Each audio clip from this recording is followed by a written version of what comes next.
Hey, hey, hey now. It is just a moment or two past 9 o'clock, Wednesday, November 23rd. Happy Thanksgiving. Charles Green, Keith Campbell, what's happening? What's going on, gentlemen? Happy Thanksgiving, you guys. Happy Yeah, Thanksgiving to dude. all of you. Yes. We made it to the dance. Thanksgiving is tomorrow. hmm Yeah, man. Yeah. Don't you guys all remember back in the day when the night before Thanksgiving was the biggest bar night in the world? Everybody would go out and party. Always be the I've best gotten time to into have. trouble on more than one Thanksgiving, even my little run here. No Oh, doubt. 3 or 4. No doubt. Oh yeah. Well, not trouble, but always had a great time. It was never a bad night. We're not going to get in too much trouble tonight around here, um, depending on who you ask, right? But All a matter it of point is of view there. Wednesday and it's a holiday weekend. Yeah, happy Thanksgiving, everyone. Happy Thanksgiving, everybody. Yeah. Yeah, a lot to be thankful for. Schlante. A lot. Yes. Yeah. I'm thankful for all my friends out there, all of you guys. Thank you, thank you, thank you. You guys helped me out a lot this year. People seem to be rebounding pretty good from this time a year ago. hmm Yeah, Yeah. this time last year was really rough for me. I This mean, not this time everyone today. has. I've still got some hmm friends who are still hurting trying to rebound, but at mm, least they've got, they can work and things like that. So, yeah, yeah, yeah. it's turning out to be a pretty good year. We've got some, The world's turning around. yeah, yeah. Yeah. So dudes, it's Halenville Live. It's Wednesday. We're going to be talking about our top three Van Halen concert experiences. We're going to go around the horn and we're going to start with number three and work our way all the way to number one and maybe some surprises in our lists, you know. Um, but yeah, maybe some stuff you haven't heard before. But yeah, I've got my list. You got your list, Charles? You've given an impossible task. Only three Van Halen experiences. Got to Shit, put them. Yeah, this is tough. It's real tough. So I yeah, know. yeah. Real tough. I mean, considering how many times Charles and or well, you've seen him a little bit less than Tony and I. Tony's taking the cake, obviously. Yeah, his is borderline ridiculous. He really needs to see some help for that. But Yeah, I'm envious of him. So, but yeah, you guys have seen him more than me. yeah. I've got 36 under my belt. I know Tony's got like 42 or something like that. Yeah, no, I'm into around 10, 9, 10 times, something like that. Uh, But tonight we're not talking about. We're talking about our top experiences. that's right. Yeah, not Right. the show, the entire package, the Right, Yeah. right, right. experience. Yeah, So yeah, um, we're talking got some stuff to. pre-game, during the game, and post-game. The Yeah, entire experience. Yeah. got some stuff to show you about our list along the way. Also, we're going to get into some nearly impossible Van Halen trivia later on too. Got a good question lined up for Very you. good question. Yes. We're gonna play for. Let's see. This is it. A Very nice. blue That's a Van really Halen great one right disc. there. A bluey. Yeah. Hear no evil. Hear no evil. Speak no evil. See no evil. Yeah. Yeah. Oh So yeah. we'll get into that probably at about the hour mark. Yeah. We'll we may check in with Neil Daly. He'll be around, maybe popping in. Nice. Yeah. Yeah. We haven't Missing him spoken on to him in here. a minute. It would be good to talk to Neil Yeah. a little bit, see what But he's Yeah. been up to lately. and we have a huge announcement that we're going to kick off the show with tonight. Big announcement. But Roll it. before we get into it, we're going to see who's here. I haven't opened up my chat. Yes. So let's. Oh, right there it Yeah, is. we All got a right. full house there tonight. Cool. All right. So I'm Good crowd. seeing our Van Halen brother R2, R3 Lock and Nut right there. What's going on, R2? Susan Pasculi, good to see you. Susan, Right on. love you. Susan. Welcome. Great All to see right, you. let me Yeah. scroll upward here. On I the know way she and up. I have been to a bunch of the same shows. Holly Lewis is here. Hey, Holly. Hey, Oh. sweetheart. Dan in New Jersey. Right Dan, on, Dan. brother. Ryan Hall in the house. Ryan, what's up, man? Ryan. Dude, Yeah. Happy Gretch Thanksgiving, brother. Zeppelin right there. Christopher Livesour. Right on, Sova. bro. Yeah, What's going somebody had on, some man? fun the other night at COC. Yeah. Ed in the house. Right on. Ed, you Ed. rock. Ed's got a you bunch gotta of shows. Huge shout out to Ed. Come on. All the stuff that he's been putting out for you. Oh, we're going to give a bunch of shout outs to Ed tonight yeah. as we go along. Good. Absolutely. Thank you for that. Good to see you, Yeah. Ed. Ryan Hall. Have I said Ryan Hall, Charles? He deserves it You twice. can always say Ryan again, brother. Ryan rocks. Right on, Yep. Ryan. 2 times the charm. Mhm. Yeah, let's scroll up. Still going. Thomas Santiago, brother. It's good to see you, Thomas. Right on. All right. Yeah, Thomas. All right. I'm going to stop just for the top. If you're just getting here. I see Dwight Bailey popping in too. Hey, Dwight. How are you, Dwight? It's good to see you, Yeah. man. Come on, bro. Or Yeah. you're just getting here. Say hi, please. Good to see you guys. Happy Thanksgiving. Did we get Gretch Zeppelin? Gretch Yes, we did. Zeppelin. Yeah, we'll get him again. Good to see you, Gretch. Mhm. Right on. Gretch is a man. Oh yeah. Yeah. And yeah, so Thanksgiving tomorrow. Well, we're gonna gain 10 pounds by Monday. Oh, this is where we put our toilets to the work. They all get a workout. Oh yeah. I'm gonna overeat and overdo everything. Oh man. Yeah. You Oh, guys, brother. how many Thanksgivings do you have planned? I have 2. Only one. Just one. Just You're one. lucky. Yeah, I got 2 Yeah. I gotta go to. I got a friend who lives up the street, and she usually has a big spread for like 35 to 40 people. Oh wow. So yeah, Right A on. lot of and people. and it's an all day affair with her, and I love her to death. She was actually in my bridal party with my wife and I, and then my neighbors right across the complex here from me in the condo, they invited me for Thanksgiving as well.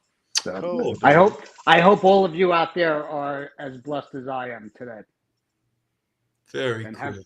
have a chance to spend a Thanksgiving with somebody you love and care for, and somebody who loves you just as much. Yeah. Okay, wait a minute. Just hold the phone a minute. Gretch Zeppelin says he's 50 years old and has never eaten pumpkin pie. What desert island have you been on for the last 50 years, brother? I gotta know. There's a story there, bro. I gotta know. Why? How is that even possible?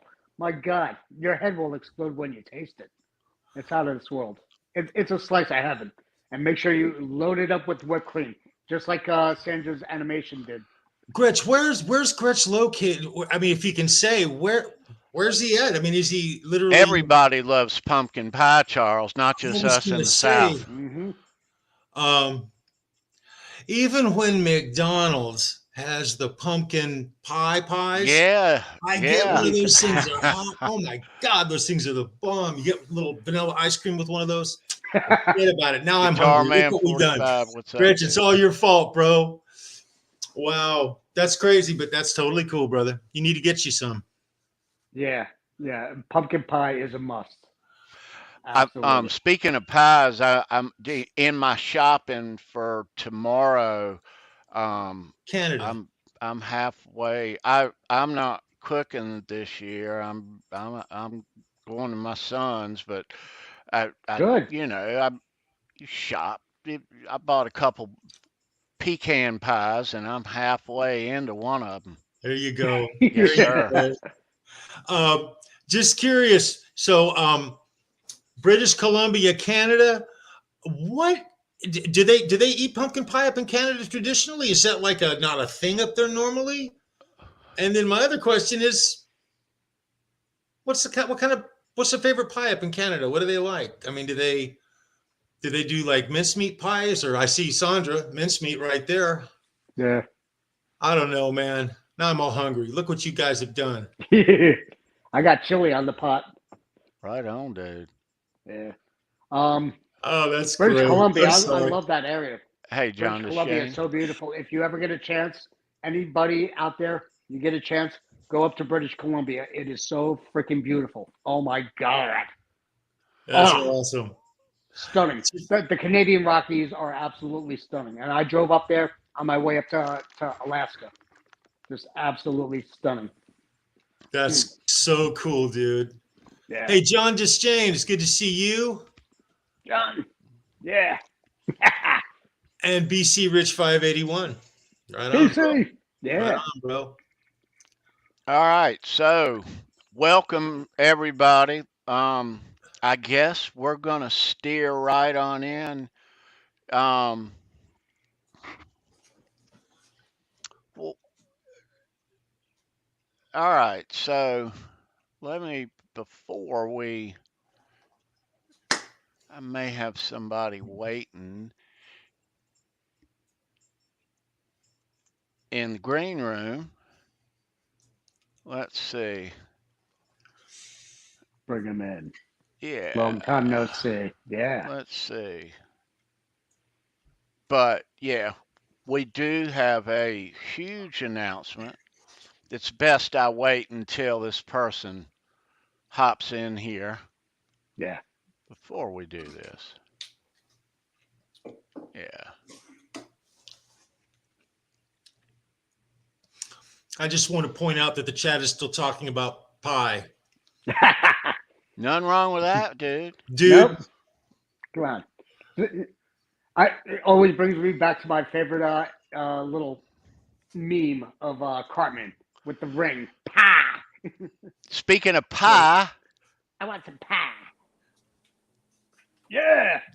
there he is. What's going on, man? Hey guys, what's happening? Okay, Neil, on the spot right now where I'll talk about pie. What's your favorite pie, bro? It depends on the time of year, man. I caught a little bit of you guys talking about the pumpkin pie thing, and I'm honestly shocked that somebody in this day and age has not had pumpkin pie. That kind of blows my mind. I think I was never a pie guy. I really wasn't. I was kind of more like cakes, cupcakes, things like that. If it came down to pie, I've had a really good pecan pie once in my life. I was never big on the fruit kind of pies, like, the traditional apple, things like that. I gotta go pumpkin. Pumpkin pie is probably like my all-time thing, and it's seasonal too, which, this stretch from October, November, December is my favorite time of year. So I'm gonna go pumpkin pie all day. There's something special about pumpkin pie with some whipped cream on it. Yes. Oh, it is magical. Yeah. Oh, it is magical. Yeah. We can go there. Okay. Yep. Yeah. And according to Sandra, heavy on the whipped cream. Yeah. If Sandra said so, it's got to be true. Alexia does something really cool that I've never seen done before, but she does. She makes her pumpkin pie like an inverted kind of thing, where she sprinkles graham cracker crust, like a graham cracker sprinkle crust on the top of it. And so it's not the crust isn't on the bottom, the crust is on the top, and you heat it up and eat it warm with whipped cream. And oh my God, it's so good. Right there with you, bro. Right there with you. It's so different. It's so, oh my God, I love it. I've had it kind of like that before, and like my immortal beloved would say, oh my God, it's a mouth fuck. I'm going to steal the phrase. It is so phenomenally delicious. And yes, you can have it and take it and run with it. Yes. I'm kind of mouthfuck. Okay, good. Yeah. By the way, just a side note, Christopher Sawa, get your pull. That is Dimebag Darrell's catchphrase, brother. Right there, bro. Get your Nice. pull. Yeah. Nice. Very cool. Mm-hmm. Well done. Well, hey, listen, I appreciate you guys letting me jump in real quick. I apologize I can't be there in my standard, in my office with the laptop and everything. I'm working late. Just to give everybody in the chat like kind of a heads up, we've had a string of nice days. It's actually been a couple of nice days, 40, 50-degree days, which is a nice break from the norm, but that means I'm painting like crazy right now. So that's kind of what that means. So I've got a couple of things I want to show off really quick while I've got you guys here. A lot is going on here with Daily Custom Designs. Isolate. If people are following on the Facebook groups and stuff, you'll know that there's been some issue with I'm going to be very careful how I phrase this. There's been some there's been a situation with Chris Hubbard and his guitars. A lot of people that he had promised guitars to that had sent him stuff to work on over a year ago, and he unfortunately isn't able to continue doing them. So I've taken the brunt of his work. Chris Hubbard, who we've had on our show before during the 5150 roundtable, you guys know him. He's actually sending me a lot of people's bodies and next to do. So I'm kind of completing the work for those people that have already that he's unable to continue. So there's a lot of stuff going on right now. But in the meantime, I got a couple of really, really cool things that I want to showcase. And if you can see, let's see how, I don't know if I can. Neil, hold your phone sideways if you can. Yep. It'll be full screen. All right. All I see is myself upside down. Audio. That's fine. That's fine. That's fine. Cool there, brother. Yeah. You're fine. Okay. Well, here's what I want to show you. So I got two guitar builds that are simultaneous, going to two different people. Not going to mention customers' names or anything, but they're really cool. On paper, if you look at them, they are black and green.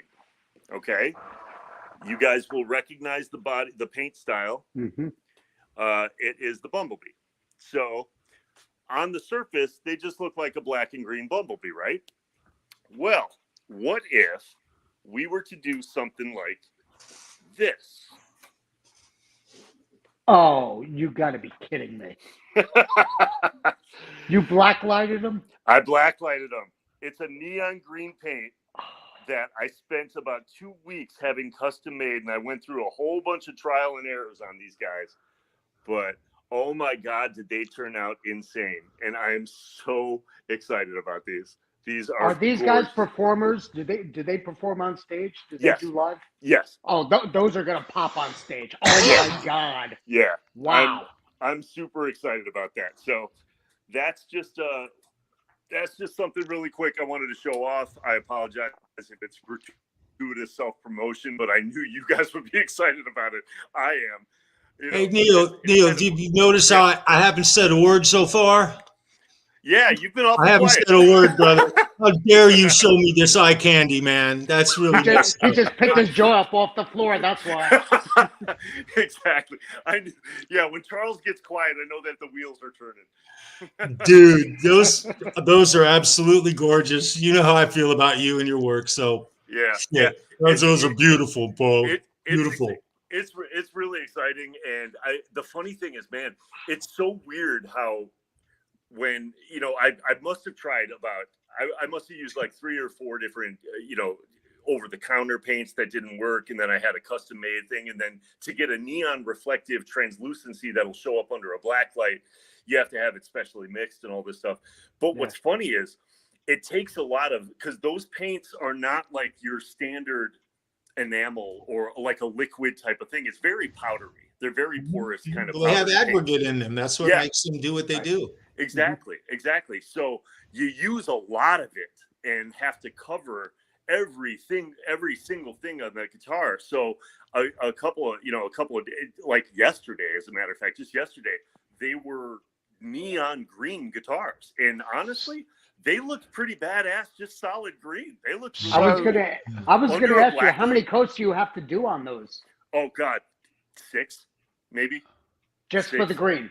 Just for the green. And on top of that, not only that, I did a white base coat of primer first because I didn't want any wood showing.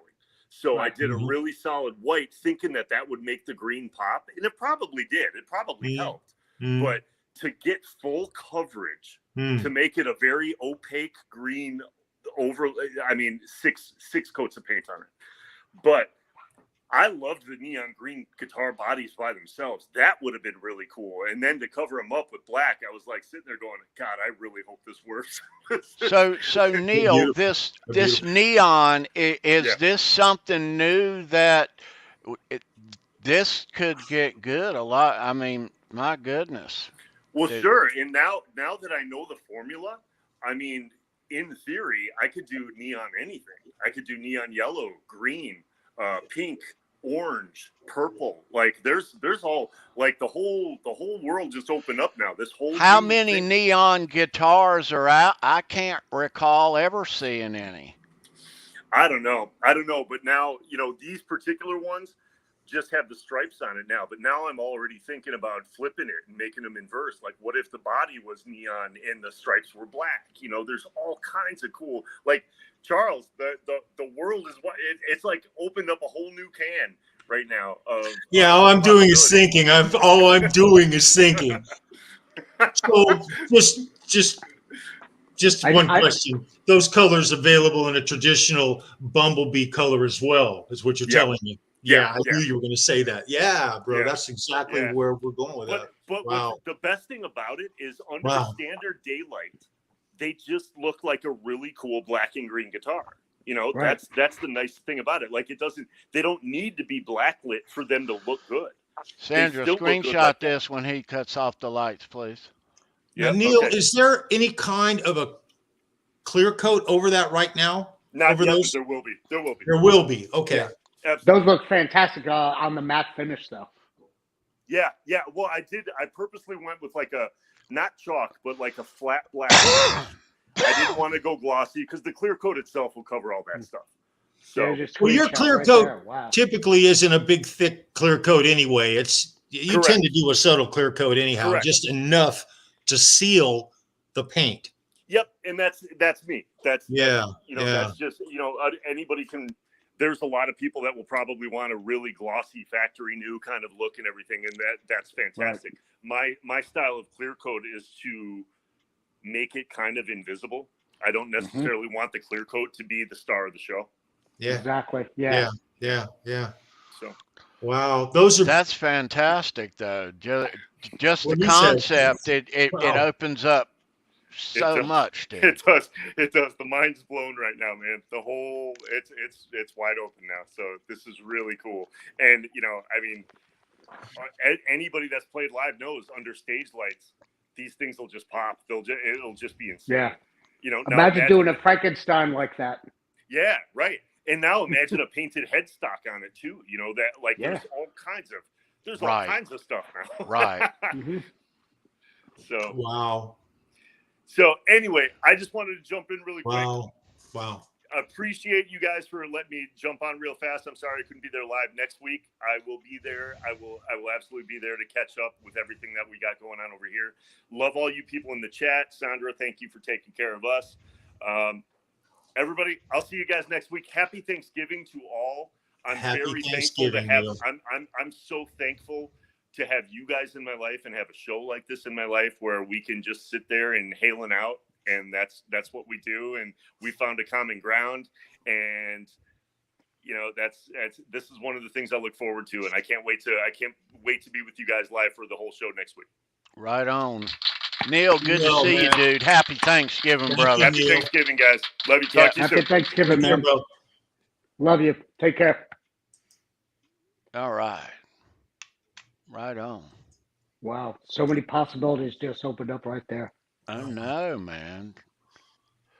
That is seen the Tony, I'll stealth. say it again. Yep. Yeah, T- seen the Playing a stealth in fucking the guitar really well, dude. stripes Good before, God. but this is Mm. wow. That pow. Cake, are you Um, rethinking your purple pacer? well, just I mean, imagine that all in Yeah, neons, exactly. each color. Exactly. Wow, Wow. I Yeah, know. precisely. Holy crap. But really though, yeah, it looks good on paper, but I think after a minute of thinking, I don't want a guitar that's gonna when I cut the lights off, you know. Ow! Yeah. Uh, Mm, You don't even need a night light anymore. exactly, Charles. My thought exactly. You don't need but a nightlight. that does open up ideas, dude.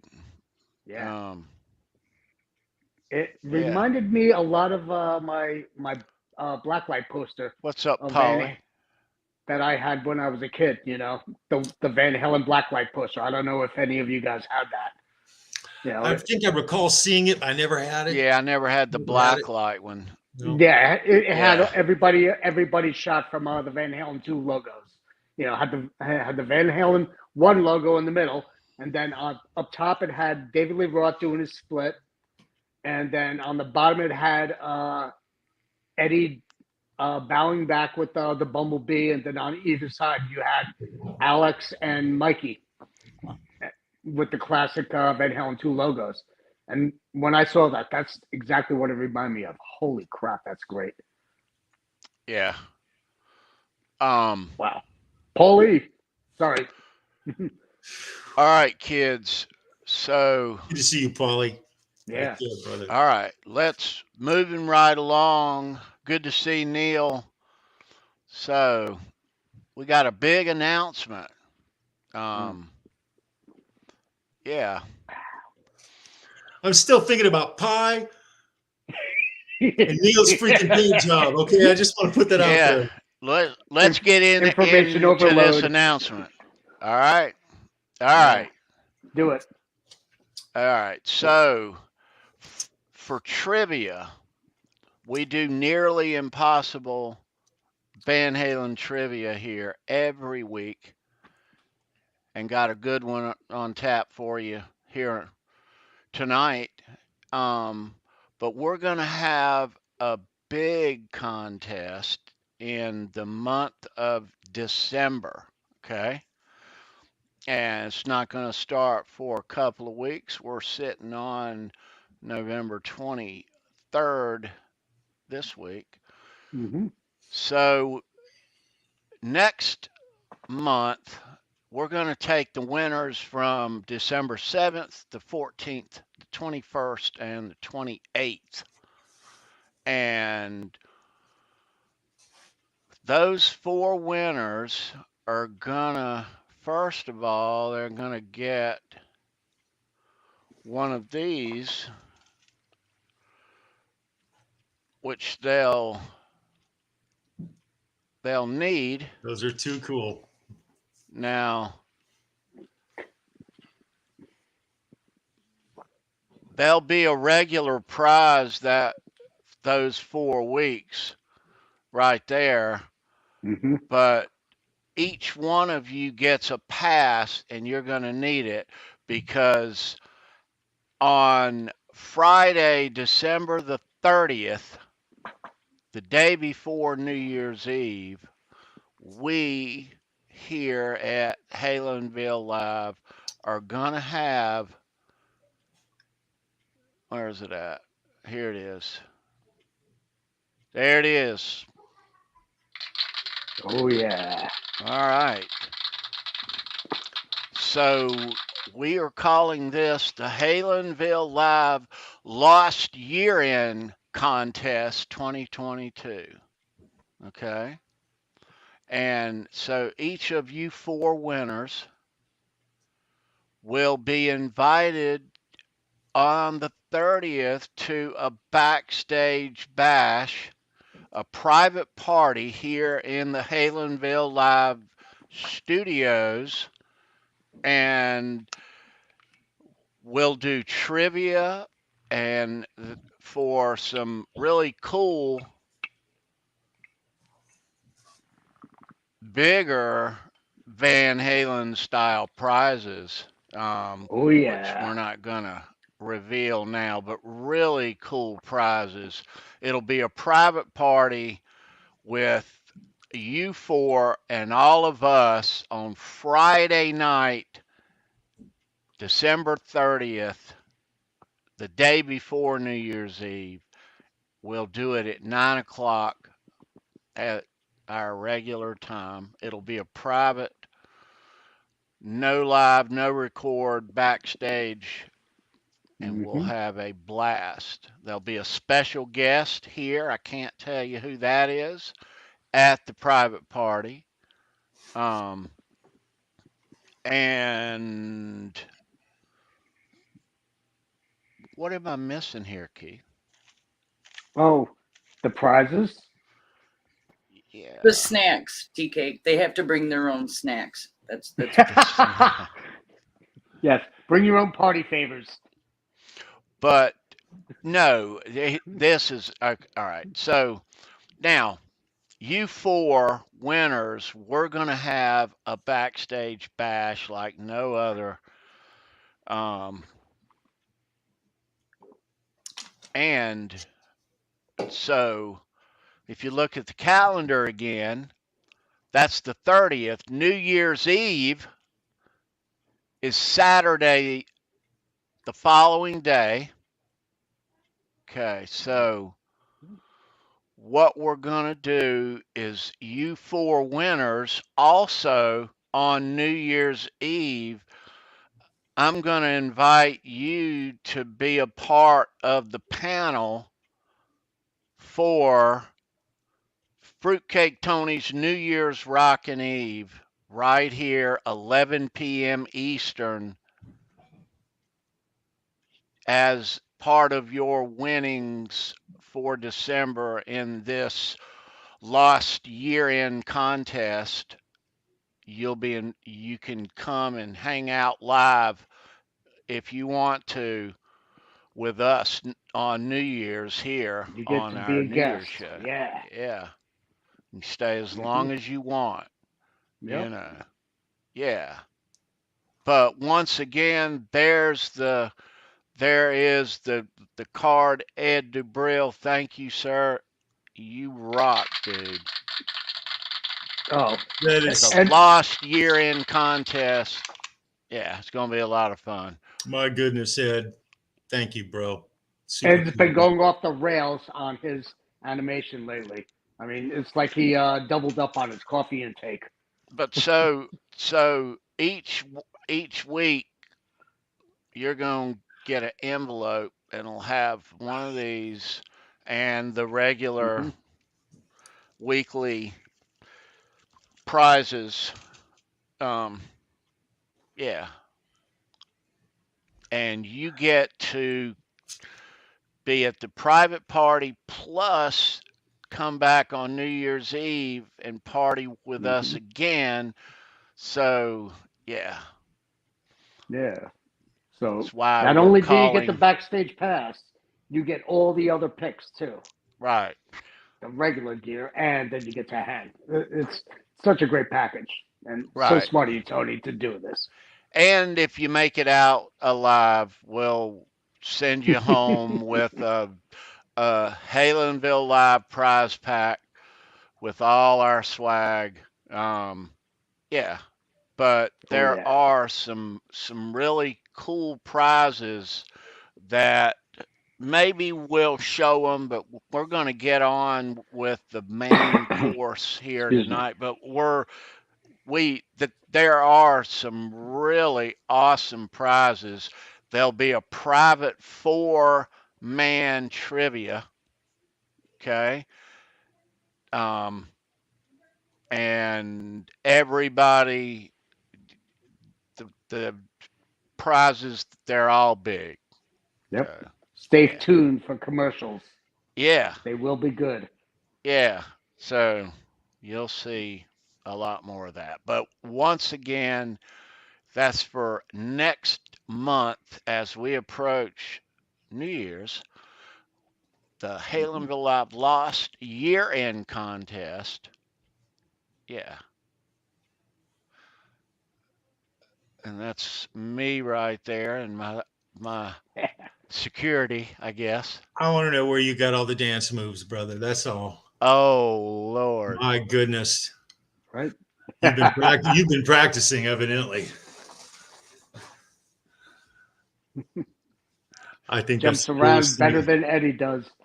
I think that's the coolest thing, Ed. I really My do. Yeah. dance moves. So yeah, So so all of those are on the Halenville Facebook page. Is that correct? Yep. yeah, All right. All right. If you Mhm. haven't seen them, guys, you got to check it out. yeah. So we're gonna show you a lot more of them on Saturday on Show Me Your Pick. But so I woke up one morning to this. Okay. Um, I'm gonna show you this, but watch this. This is so cool. But This is epic. all right.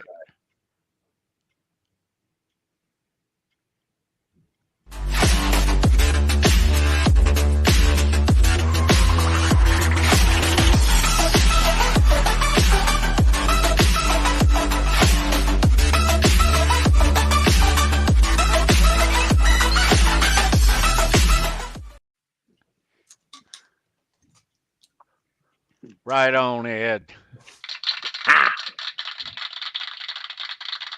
What cracks me up is that head swing. I still got it, don't I? You got it. You still Oh got it. yeah, Look at it. brother. Look at it. Yeah. There you go. You got. Oh Nice. yeah. Nice. Oh yeah. hmm I'm ready to throw some dollar bills out at you. They are cool. Thank you, Ed.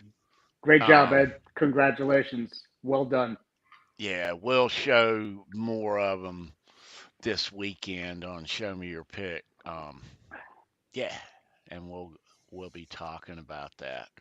So, all right. So, where are we? All right. So let's shift this party into another gear. We're gonna talk about our top three Van Halen concert experiences from 3 all the way to number 1, going around the horn.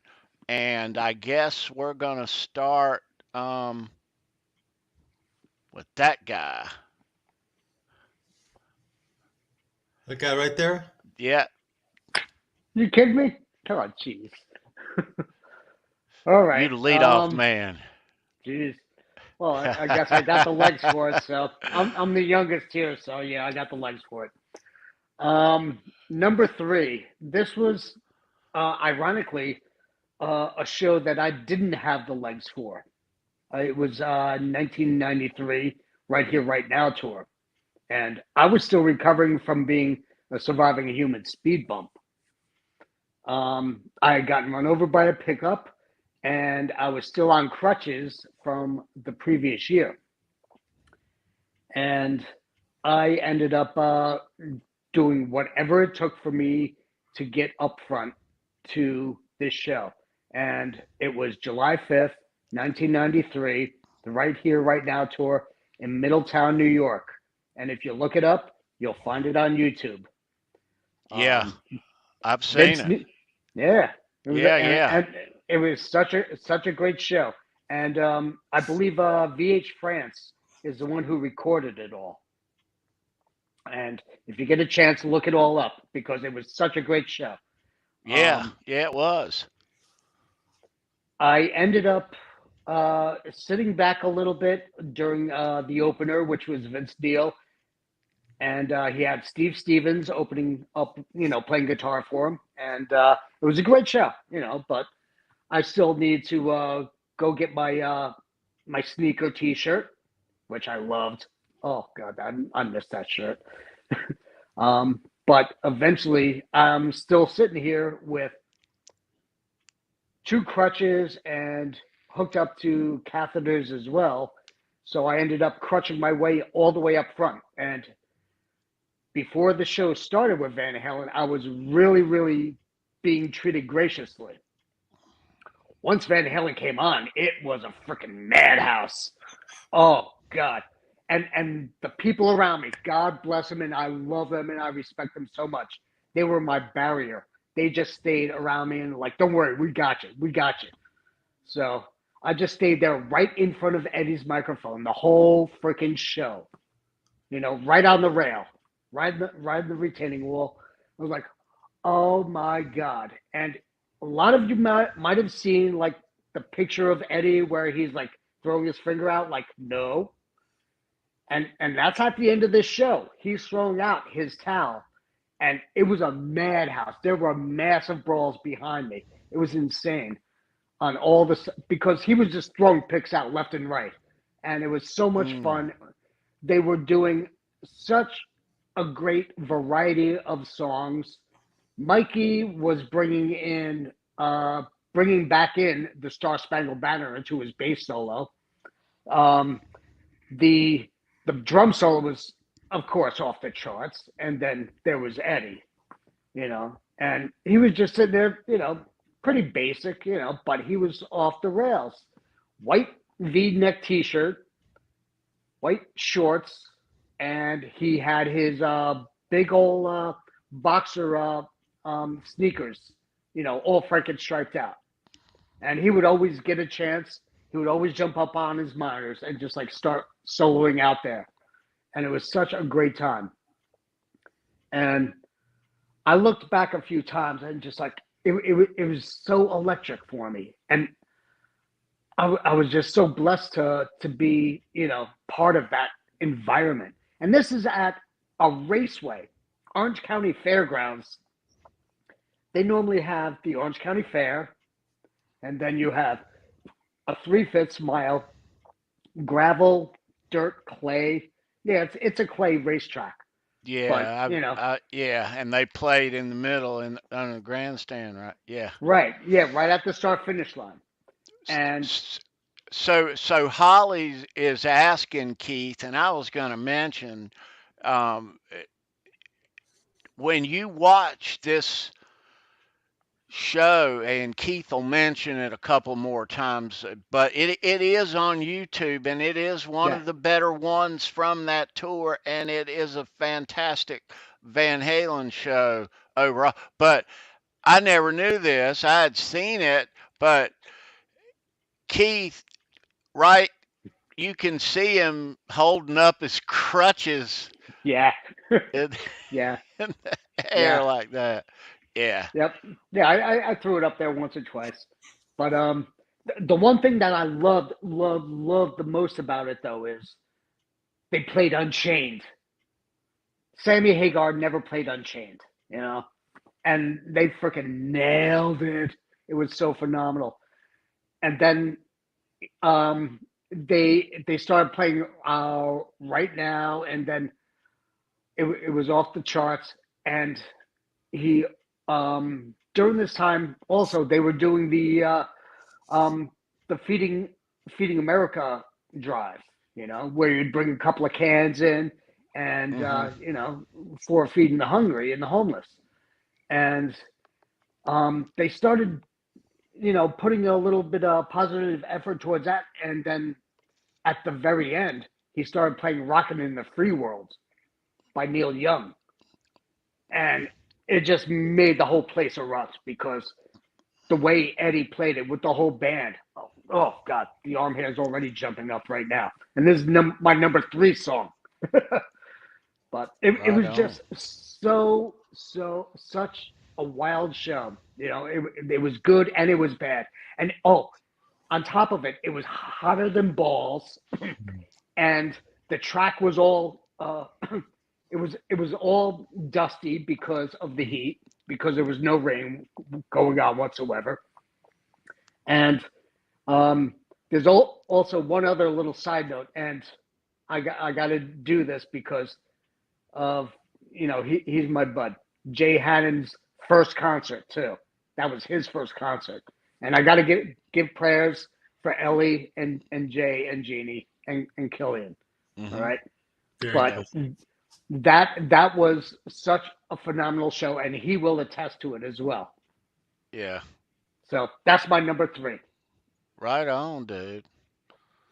Nice. Very nice. Now, where can they watch this on YouTube, Keith? Again, I believe it's under VH France. what is the Um, show uh, heading? it's Van Halen 7. I think it's the 5th of '93, Middletown, New York. Middletown. Okay. Yep, Yeah. Middletown, New Yeah. York. Yeah. Yeah, Yeah. Middletown. If you search it, yeah. Just it's a look up great Van show. Halen '93 Middletown, and you'll find it. Yeah. And it's an awesome show. I mean, they have such a great repertoire, and the recording was outstanding. They had a couple of spots here and there where there were people, jumping in front of the camera, because he recorded it from I think up in the grandstands. But Yeah. it was such a great show, though. Yeah. Yeah. It was. So I that's your highly recommend it to everybody. Yeah, that's That my is number 3. awesome. yeah. Awesome. That is cool that And it's I up live to on tell the YouTube. tale too. Yeah. Now, at that point, you had already seen Van Halen a good 20 times, probably, right? Oh yeah. Yeah. Yeah. So, you ranked that your third best. Why is that high of all your shows? I mean, Because of the energy that was going on during the time. I mean, it was right after 4th of July. So and the Orange County Fair was going on at the same time. So you could walk right outside the concert and go enjoy the fair rides and everything. It was a perfect environment. right. The only thing that sucked was the heat and the dust from the track. That was the only thing that sucked. And Yeah. how aggro everybody got when Van Halen came on behind me, because if you're dealing with general admission, you've got the wave of people. Yeah. So those are the only downsides to it. All So right. that's why it's my number 3. So that's Keith's number 3. Yeah, Keith on crutches, exactly. Yeah. You can see him look in front of Eddie's mic. Yeah. Yep. Yeah, right down there on just to the right of his mic and down there. I'm right in Yeah. front. Right on. All right. So Charles, you're on, dude. You're number 3. My number 3 story would be the very first time that I saw Van Halen, 1980, Los Angeles Sports Arena. I worked for West Security. I didn't go as a fan. I went as a security guard. I worked the show. My first experience of that show, that's the World Invasion Tour, Women and Children First. And first time Michael Anthony ever played keyboards on stage, I believe, in The Cradle Will Rock. Yeah, in The Cradle Will Rock. Was Talus the opener on that? Pardon me? Talus, were they the opener? I think Talus was the opener for that. I was trying to think about that earlier, Keith. I was actually going to ask you in the green room about opening bands because they played a bunch. Yeah. Quite a lot. But my first experience of Van Halen was with my back to the stage, watching a sold out crowd experience Van Halen. Most of them, first time, because they'd gotten bigger and bigger. And by 1980, they were actually playing arenas at that point on the regular. So my number 3 story is not a long story, but just to make it short and sweet, to see the look on people's faces when Van Halen would start a song. I believe the first song, Romeo Delight, if I'm correct, I believe it was Romeo Delight. First Van Halen song I ever heard live was Romeo Delight. I heard it with my back to the stage. and you don't know how badly I wanted to spin around. And I caught some. I went peripheral a few times. I did. I was notorious for that shit. But single most badass experience as far as being at a concert and seeing something live and experiencing Van Halen for the first time. Yeah, that's my number 3. That's just about as damn good as it gets as far as that. And it's hard for me to pick 3 Van Halens because every time I've seen Van Halen, it has been absolutely spectacular. But yeah, that's my number 3. That's my number 3 right there. Right That's a on. hell of a show, though, bro. That's one hell of a show. Yeah. It's funny because being from LA, you always were so proud of Van Halen as a fan, cocky, proud as a Van Halen fan. It was really, really, really cool time to be there, and the anticipation. Okay, in '78, the end of '78 to '79 and '80, the albums got better and better and better, and they just kept their wave got bigger and bigger. They were on top of the world as far as bands in LA from the very beginning. Once Van Halen hit by '79, they were a staple in Los Angeles and in California. It just took them another year or so to take over the rest of the world. You know, it's that whole U.S. invasion of the rest of the world that Van Halen started and then did. So I consider that show my number 3. It could easily be my number 1 if you looked at it different ways. But yeah, we can move up from there a little bit. So yeah. You're not wrong. I mean, that's why they named it the World Invasion.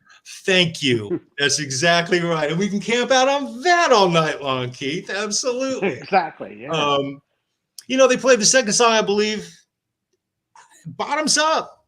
Second Van Halen song I ever heard live was Bottoms Up. And then quite literally, so I'm working at the Whiskey at this time. This is just a couple of 3 months after I started working at the Whiskey. So I started working at the Whiskey in the very middle of 1980. And so Dave shows up at the back door one night. Boom, boom at the door. I open that door and he's standing there with 3 of his buddies. And they're all dressed in red and Van Halen stripes. And 2 of them wanted to be Dave so badly that they had, you remember when Levi's had red denim jeans? You can get them in red. I don't know if you guys remember that or not. Well, they striped them with black stripes. And so they took electrical tape and put it on their pants to try to imitate the Van Halen vibe. And it wasn't cheesy. I mean, I'm kind of making it come off like it was kind of cheesy. It was cool as shit. It was really cool. And to see Dave standing there, I've had some moments where I was dumbfounded and couldn't speak. And that was quite literally one of them. I want to talk about a foot in your mouth moment. I mean, I had more composure with Ozzy than I did with David Lee Roth. But no, he was always a gentleman when he came by the club. I was fortunate enough to see him a couple of times at the club. And he was just on top of the damn world, and everybody wanted to be Dave. Period. Yeah. Anyway, that's my number 3. That's my number 3, guys. All right. So. Very nice. All right. So I guess it's on me. My number 3.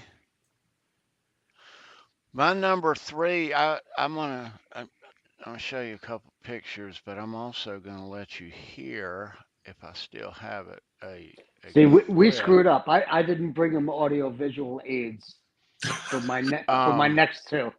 But All right. yeah.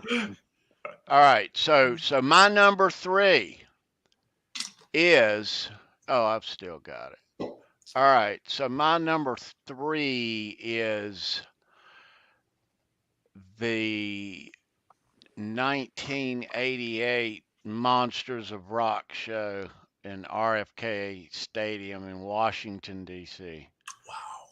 Wow. Now, us being here in North Carolina, it's a double-edged sword going to concerts. There's a lot of venues around us, but when there's a big, huge stadium tour per se, we don't always get the nod. So Washington, D.C. was the nearest Monsters of Rock location, so Mhm, is why mhm. we went there. Um, Very cool. yeah, I think it was either the closest ones to us were that or Akron, Ohio, at the Rubber Bowl. Mhm. But so we go, me and my buddy Gil, and I'm gonna show you some cool shots. Now, of course, Van Halen, Doc, and Scorpions, Metallica, and God, what a Kingdom lineup, Come. dude. Yeah. Wow. Wow. Um, so this is earlier in the day. Let me.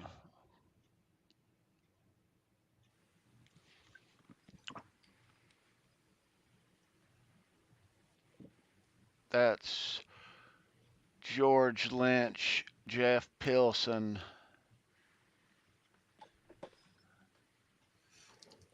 That's Dude. that's them walking up the ramp.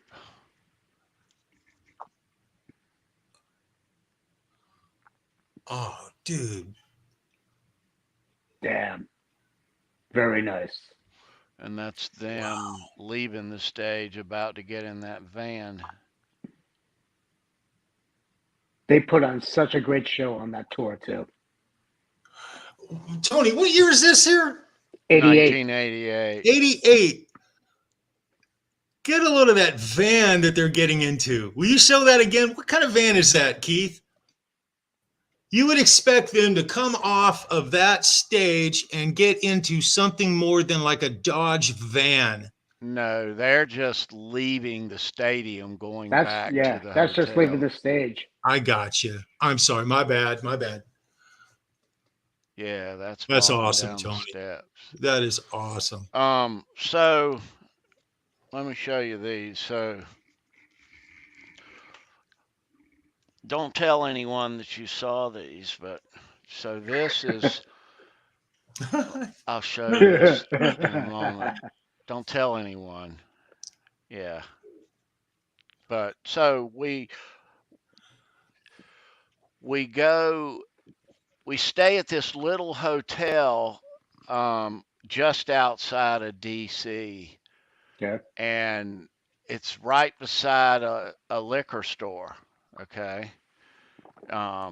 Prince William County, Maryland, or whatever it was. And so there's the hotel, in between the liquor store and the hotel was a big fence, with the barbs on the top. So you had to walk the length to the street and then over and then to the liquor store. So we did that, went to the liquor store, got a bottle, decided that we didn't want to walk that far back. We were going to hop the fence, drop the Bottle of this? bottle. Yeah. So we dropped the bottle, climbing over the fence, back over the fence. Um, they Did it gave break? us another. Yeah, it broke, but they gave us another one. The seal hadn't been broke. Okay. There you But go. this Okay, is good. this is in that little. Let me. This is in that Yeah, little isolate that.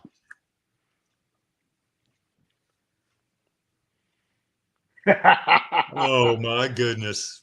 Look at Tea Cake back in the day. Look at that Kramer shirt. Yeah, man. Oh, Tony, that is just cool as can be, bro. Badass. Nice. Nice. Badass. Lord, brother. hey, Nice. put that Check back it up. out, Sandra. Yeah, isolate. Yeah. No, Let's see No. that hair. no, Yeah. Sandra wants to see that hair. Come on, show it. no. Wait, I had my hair back.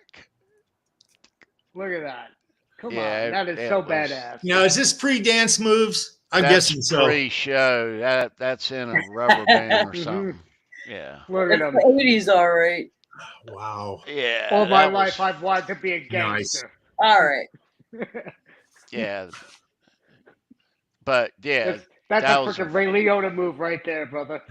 So the the show itself, of all the Van Halen shows I've seen, I feel I look back on all of them, and I'm glad I went to this one and that, or all of them. But that's really one that I'm really so glad that there was none here in the Carolinas or nearby, that I made the road trip and went up there, and I'm glad I did that. Yeah.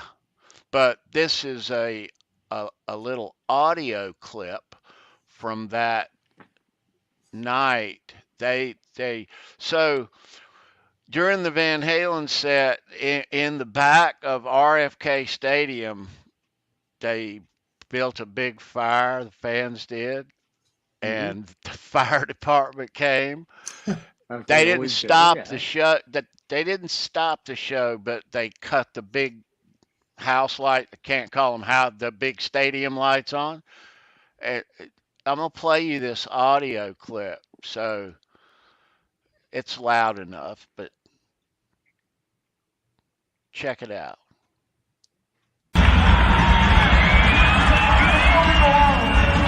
we go on with it, I gotta tell you what's going on. I was just told the reason the lights are on is because you people were lighting fires in here. They said if you stop making fires and turn the lights on. I want you. I don't give a fuck. The lights don't bother me. I like to fuck with the lights on everything. You know what I mean? I do everything with the lights on. I'm scared of the goddamn dark. I'm scared of the dark. I like the lights on. What about you, though? So anyway, I don't really give a shit. So you people do whatever you want. I just gotta say before we go, you people are real troopers. I said this earlier, but you are real troopers. This has been a long fucking show. It's gonna hit on you about 2 days. You wake up and you're like, fuck. How's your guys right? What's it? Wow. Nice. That's my number 3. Just a fun road trip. Me and my buddy Gil. We've been to a bunch of shows together, a bunch of Van Halen shows, Guns N' Roses shows over the years, a bunch of others. But making that road trip to Washington was definitely, Worth it. Definitely it worth was, man. Yeah. It absolutely it was. I was so glad I went. But other tours, man, they're an hour in 5 different places. Right. Yeah. And that's why I'm so lucky, growing up where I did grow up in the New York metro area, because I got to see, a lot of shows at the Garden, a lot of shows at Brendan Byrne Arena, a lot of shows at Giant Stadium, Philly, Nassau Coliseum, Right. Middletown, New York, go figure, Yeah. 93. Right. Yeah. A bunch of them. Yeah. Right on. Outstanding. Yeah. Okay. So. Wow.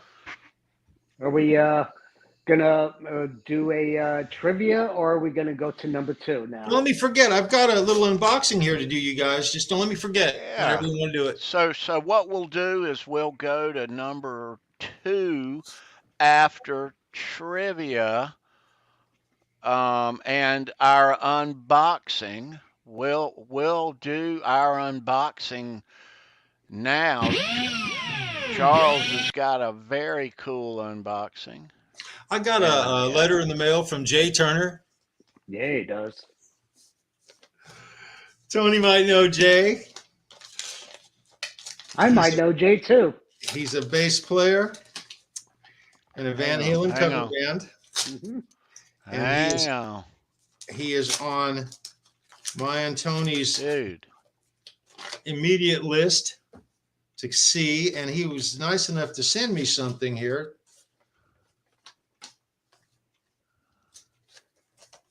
Oh, he hooked me up. Yeah, he did.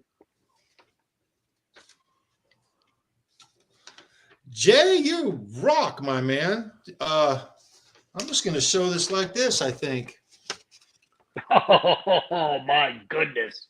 I'm overwhelmed. I'm going to say this beforehand, though. Those are double-sided picks, so They're badass By the way- on both sides. By the way, the name of his Badass. cover band is Mean Street. Yeah. Hold They're those up based again, out. They're Charles. based out of North Carolina. You should check them out. They're on YouTube. And I'm gonna say this publicly: these picks are absolutely cool. Look at these, man. They've captured all the vibe, color. Yeah. These things I are like all the characters. logo, the MS. They are just cool, man. Just too cool. My two favorite batches out of that batch is the Frankenstriped MS and Yes. the Lion. I know you have favoritism towards Hammerman. Well, the Lion is Lion's my favorite as well, but I really like the Western Exterminator guy. I think he's one of the coolest Van Halen logos that's ever been created. But that's from the '82 tour, World Tour. The Lion, and yeah, that's a really good tour, guys, and one of my favorite shirts. But anyway, Jay, I want to thank you, brother. This is just way cool, man. Thank you. Jay in the chat? I haven't seen him tonight. I've been kind of keeping an eye out. I could have missed him. I also wanted to shout out to Andy Carson. It's good to see you, bro. Yes, I also want to give a shout out to Andy too, because I just love him and what he's about to send me. I can't believe him. Like, thank you. He's sending me one of his shirts. Right on, dude. Very cool. Yeah, Very ultra cool. badass, and cool. I love him. Yeah. Nice. Right nice. on. Yes. Andy is a firefighter, Station 5, Chattanooga, Tennessee. Mm-hmm. Represent. Yeah, man. Honey Badger House. Yeah. Right on, dude. And I will wear that proudly, brother. Thank you Yes, so sir. much. Yes. Right on, Andy. Good to see you guys. Happy Thanksgiving, everybody. Mhm. Yep, lot to be thankful for this year. It is, in my world, a lot to be thankful for. Yeah, and I'm thankful for all of you guys here on the crew, all of you guys watching. Very thankful every day Mhm. for all you guys. Yeah, this is so much fun. We get to talk about Van Halen every Wednesday. My Wednesdays will never be the same if I don't ever see a Halenville again. I love these guys, all of you in the chat, and all of you on the show. Yeah, you guys are my family. Excellent, brother. Excellent. How about let me find it. How about we get into some nearly impossible Van Halen trivia? Oh yeah, Always good. nearly impossible. Look at Tommy. I say it every time. I think it's the greatest damn thing in the world, man. He needs a Brendan, tan. John, Neil. Yeah. Great. He needs a tan. God, I love that. It is trivia time. Ed, All you were right. just too awesome, bro. Too awesome. So, let me Those find it. Franken shorts crack me up. All right. Nearly impossible Van Halen trivia for November 23rd, 2022. Nearly. If you are the winner, there's an email address down below. Trivia winners email. Email me your name and address. I'll mail you this cool blue. I really like that. Yeah. Van Halen 3-pass. And notice it's reversed from the normal passes because they are usually inverted like this. Nice. Mm-hmm. But that's going out. This is a gettable question for tonight. It's gettable. But It has to be it has to be what we're looking for. Okay. It can't be part of an answer that we're looking for. It has to be complete. Mm-hmm. So with that said, good luck. And we're not giving any clues either.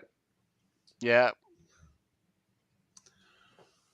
We're not going to say you're close or anything like that. It's going to be yes or no. And I'm going to mute all these guys' mics in just a second just to make sure of that. Mm-hmm. I'm kidding. I'll mute myself. All right. Here we go. Good luck, you Good guys. luck. Ed played this in simple rhyme.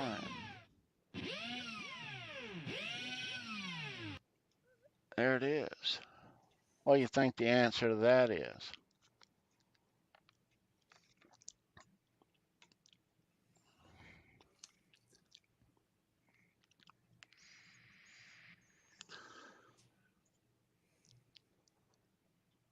Any answers coming in, Charles? Yeah, they're starting to trickle in.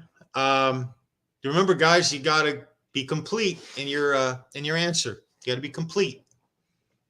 Yeah. Yes, the answer must be complete and correct. I see All the right. answer. So I see don't. it. I see when it. you guys see it. see answers up here, I got it. Yeah. We got a Somebody winner. has it. We got a winner. Somebody has it. There it is. there it is. Yep. Good All job, right. Dan. All right. Congrats, man. Dan in New Jersey. Well got played, it brother. Right off the bat. And see, Tony, and you thought it was going to be 30 minutes. It's not Right just a on. 12 string. It's a 12-string Rickenbacker. Yes. That's right. Yes. Yeah. It wasn't 30 minutes. It was 30 seconds. See, they're good. They're real good. Nice. They know Nice. their stuff. They got it quickly. Cheers to you, guys. All of you. Guys and gals. All of you. Congratulations, Dan. Very cool. Very cool. You have to make it a little harder next time, Tony. You're a tough bunch here, brother. You know. That's good though. Right on, Dan. He Keeps the knows bar his high. stuff. Keeps the Yeah. bar high. Yeah. Okay. All right. Dan, I will send you that pass out on Monday. Thanks for playing. Thanks to everybody for playing. Yeah. Yeah. Right on. They got it quickly. Mm-hmm. Damn. All right. Okay. Proven wrong once again, T-Cake. Hey, got me. Pow. You rock, Dan. Absolutely rocks. That's All a really right. cool pass he won. I love Yeah. that pass. That's my favorite of the triangular passes. Yeah. It's a nice pass, dude. Right on, Dan. Hey, Jeff K, it's good to see you, brother. Right on, man. Hey, Jeff. What's going on, man? Yeah, good to see Jeff. So where were we on? We're starting at our number 2 with you, Keith. Yeah. Mm-hmm. Number All right. 2. And you left off with Monsters of Rock in D.C. I'm picking it up a little bit later, a couple of days later, at Giant Stadium. Okay. Nice. Nice. I'm gonna make that my number 2. I was there with my sister Carrie, and we also did a little bit of pre-night partying, you know, the night before and everything. It was the 80s. I decided out of a spur of the moment deal, I was going to make a huge ass freaking banner out of a bed sheet. So I drew up a big ass Godzilla holding up the 5150 and destroying. Well, actually, he had 1 foot in Giant Stadium and 1 foot out, and then I had the Van Halen logo as well. You know, the original Van Halen logo from the first album on this sheet.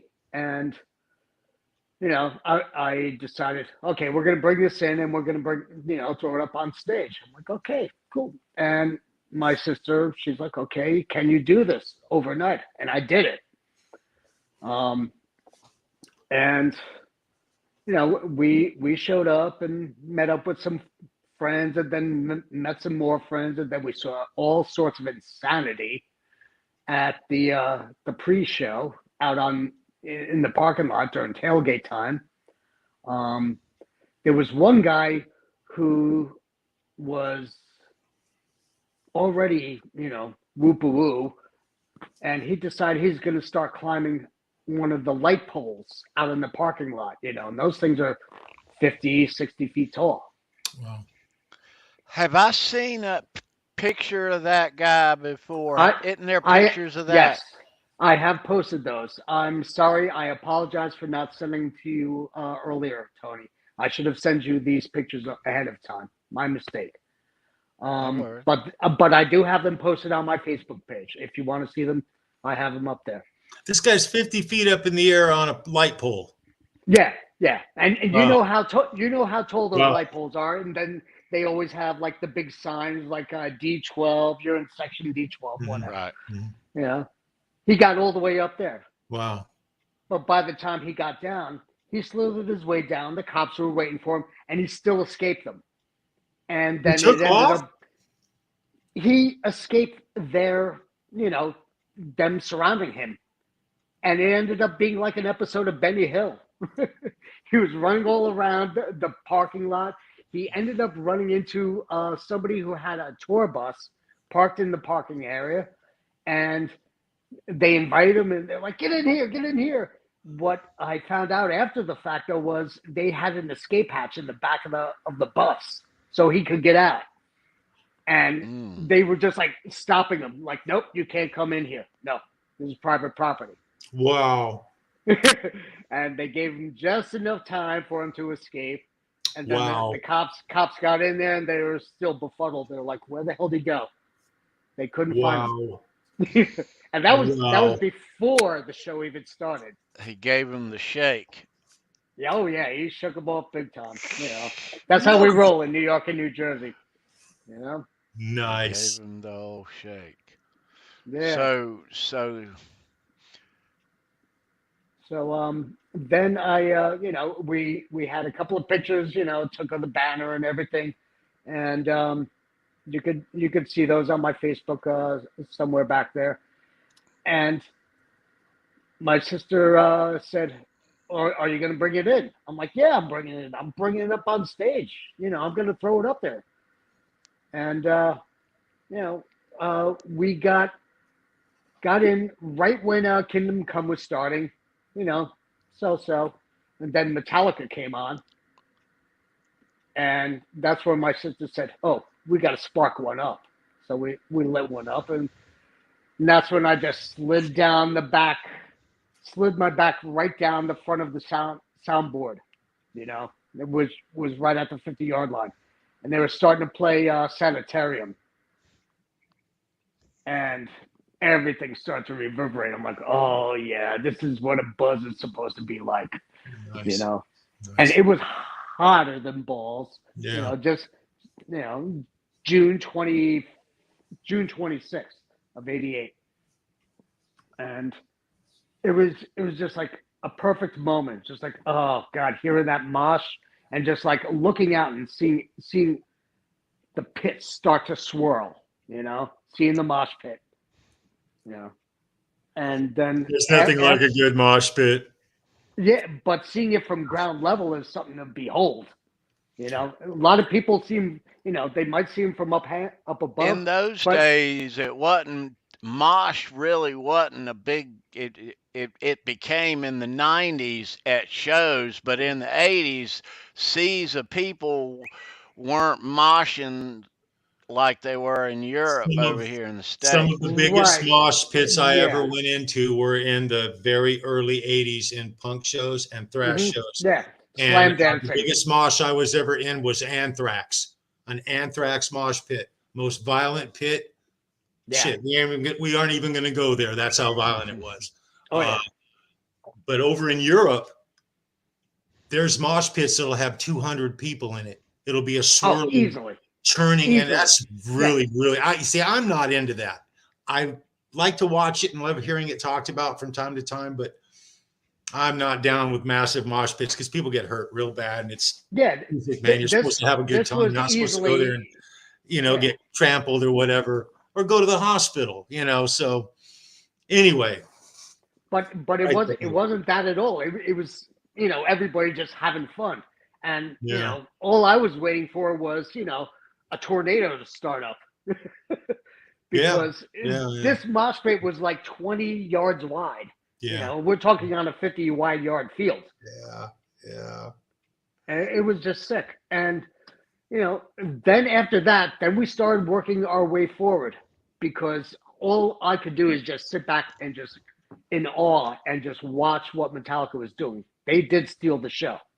Yeah. All right. This was before they even came out with Injustice for All. They were touring and playing that stuff. Oh, this is pre-Justice, dude. That's cool. Pre-Justice, and they were playing Justice. Yeah. Gotcha. That's what was so cool about it. We were hearing new stuff. And it was kind of sad for me, because I had gotten a chance when I was in the Air Force to go see Metallica open up for Ozzy on the No More or the Ultimate Tour, the Ultimate Sin Tour. And Cliff was the bass player then. So this is the first time I got to see glory, then all his glory at that time, man. Oh yeah. Rest in peace, Cliff Burton. Damn it. Yeah. Loved it. Yeah. But hey, Jason, he brought it. He really brought it. Yeah. That was Jakey Lee's heyday too, with Ozzy. Yep. That was such a great show back in '86. I saw him down in El Paso. Wow. So then Dokken came on. George Lynch. You're that El Paso heat, dude. Shit, that's nothing to joke about, brother. No. We're talking Monsters of Rock and Giant Stadium. Yeah, we're not talking. My bad. Yeah.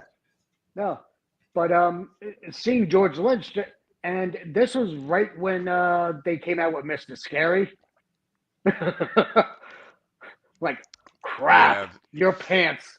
They were touring on Back for the Attack, and that was a great. That's a great album. That's my favorite of theirs. Yeah, such a great album. Yeah. And I've always considered Dokken being the best opening band of the '80s. They've never headlined during that time, though. You're absolutely right. You're absolutely right. Except in Japan. That's right. Yeah. Which they are still gods to this day in Japan. Yeah.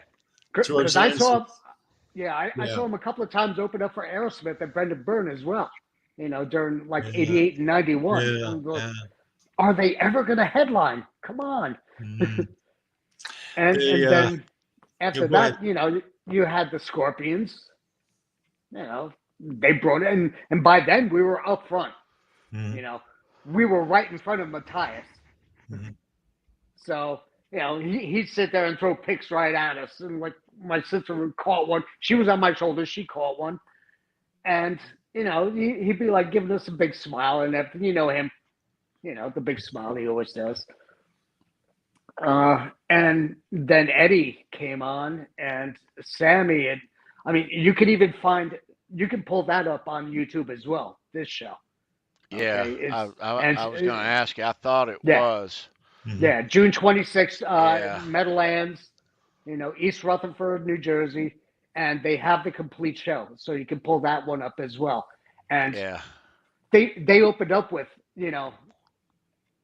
AFU, all fired up. I mean, it just like got everybody insane. And this also was before OU812 came out. Okay, it came out 3 weeks later. Wow, it came out, So nobody knew these songs. We knew Black and Blue because that was already playing on the radio. But the rest of these songs, we were just like, holy crap! It was just so freaking great. Yeah. Oh, that's awesome. Yeah, that's awesome. And my sister sitting there on my shoulders half the night, watching this, and we're literally maybe second or first on the rail, from Matthias all the way through. We were just right there the whole time. And I told my sister a couple of times, I'm like, you need to get down because you got to give me a break, I mean, I'm sitting here, 5'3" little me, and she's 5'4", but still, can't have her on my shoulders all night long, Van Halen, they used in, I don't know because it was outdoors or what, but That that was a huge stage setup. Yeah.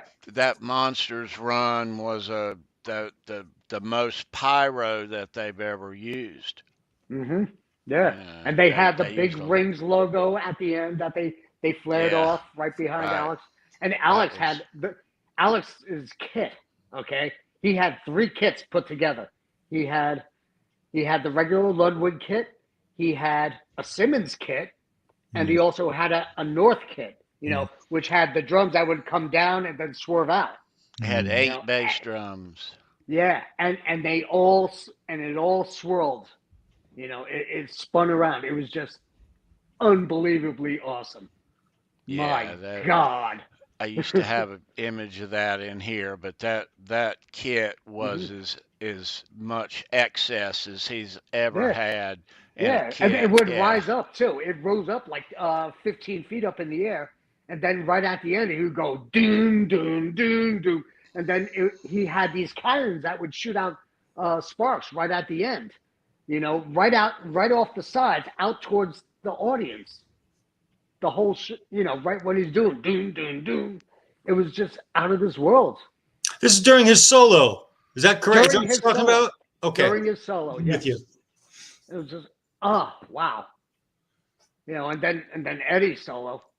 I mean, Eddie was just such a badass. He didn't even have to do anything special, He just he came out in his black tank top and his black with white snow print Zubazes, his little baggies that he wore. And he didn't have to do anything special because everything he did was special. Exactly. And then right after he did his solo, what did they play? Black and Blue. He goes right from his solo right into Black and Blue. You wouldn't figure it would happen, but he made it work. Everything they did was just, to the nth degree for that show. That is awesome. And that's my number 2. That's a nice number 2, bro. All right. Yeah. So that's number 2. All right, Charles. The night I'll never forget with my sister. Again, it's hard to really do all these like this, but I would have to say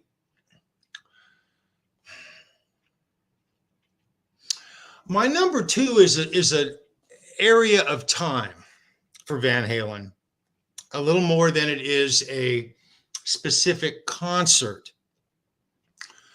And here's why I say this.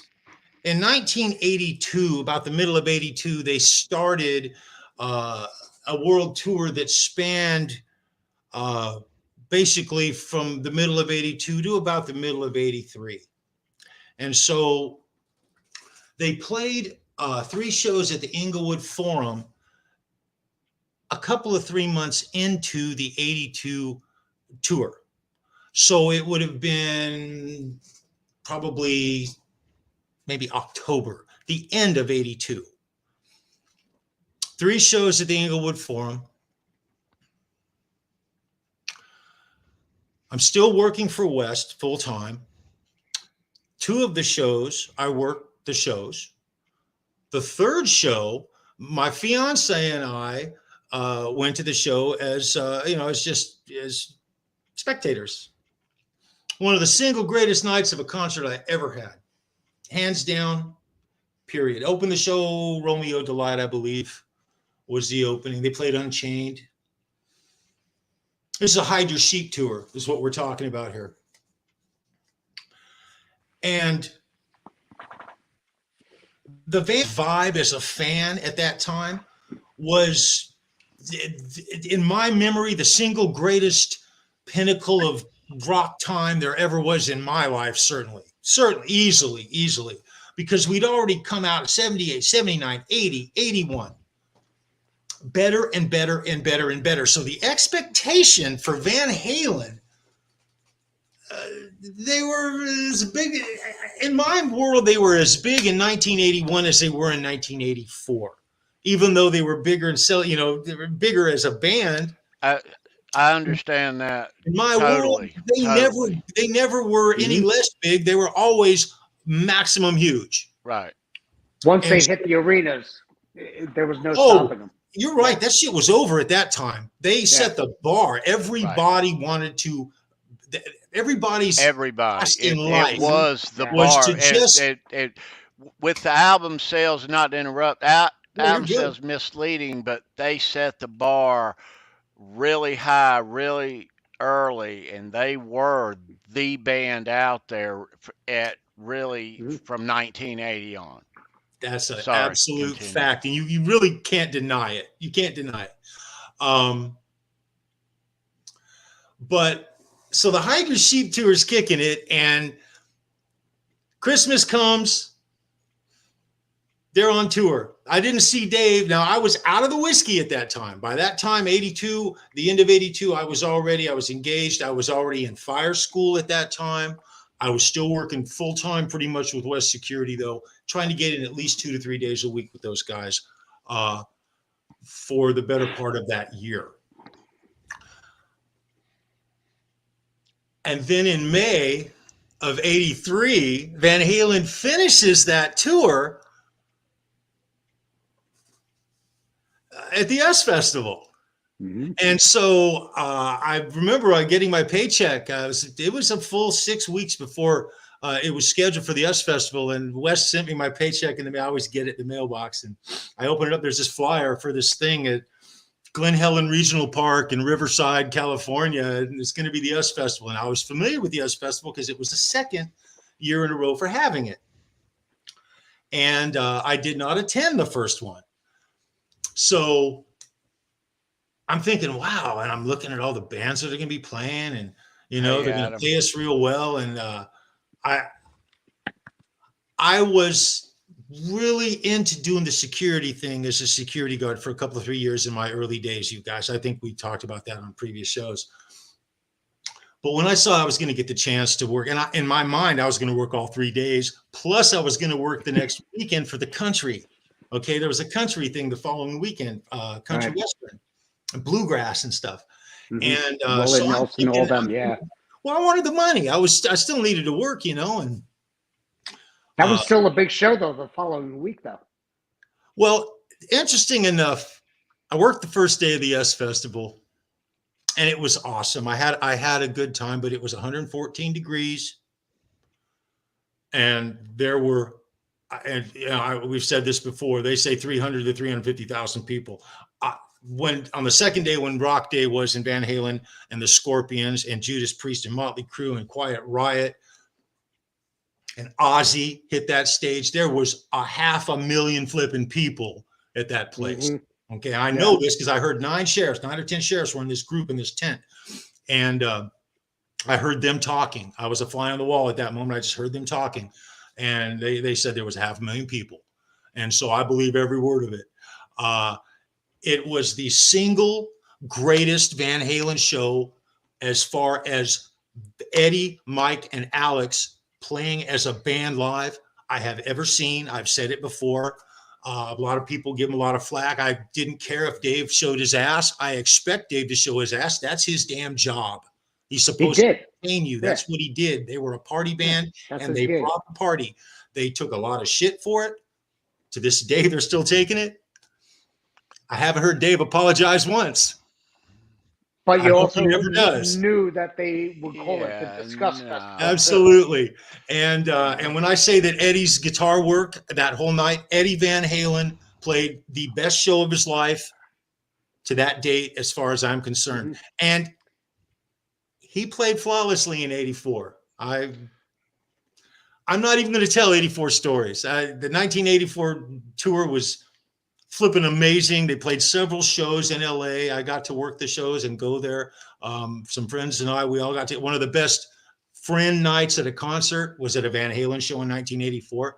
But that's not my best. I'm gonna say I got but another one for number one. those guys, Eddie, Alex, and Mike, you could really tell watching it on replay that they really got up for this show, and Eddie really played really well that You night. can see the focus. Yeah, all of it is on. You Yeah. can see the complete video of it, and you can see the focus of Michael Anthony.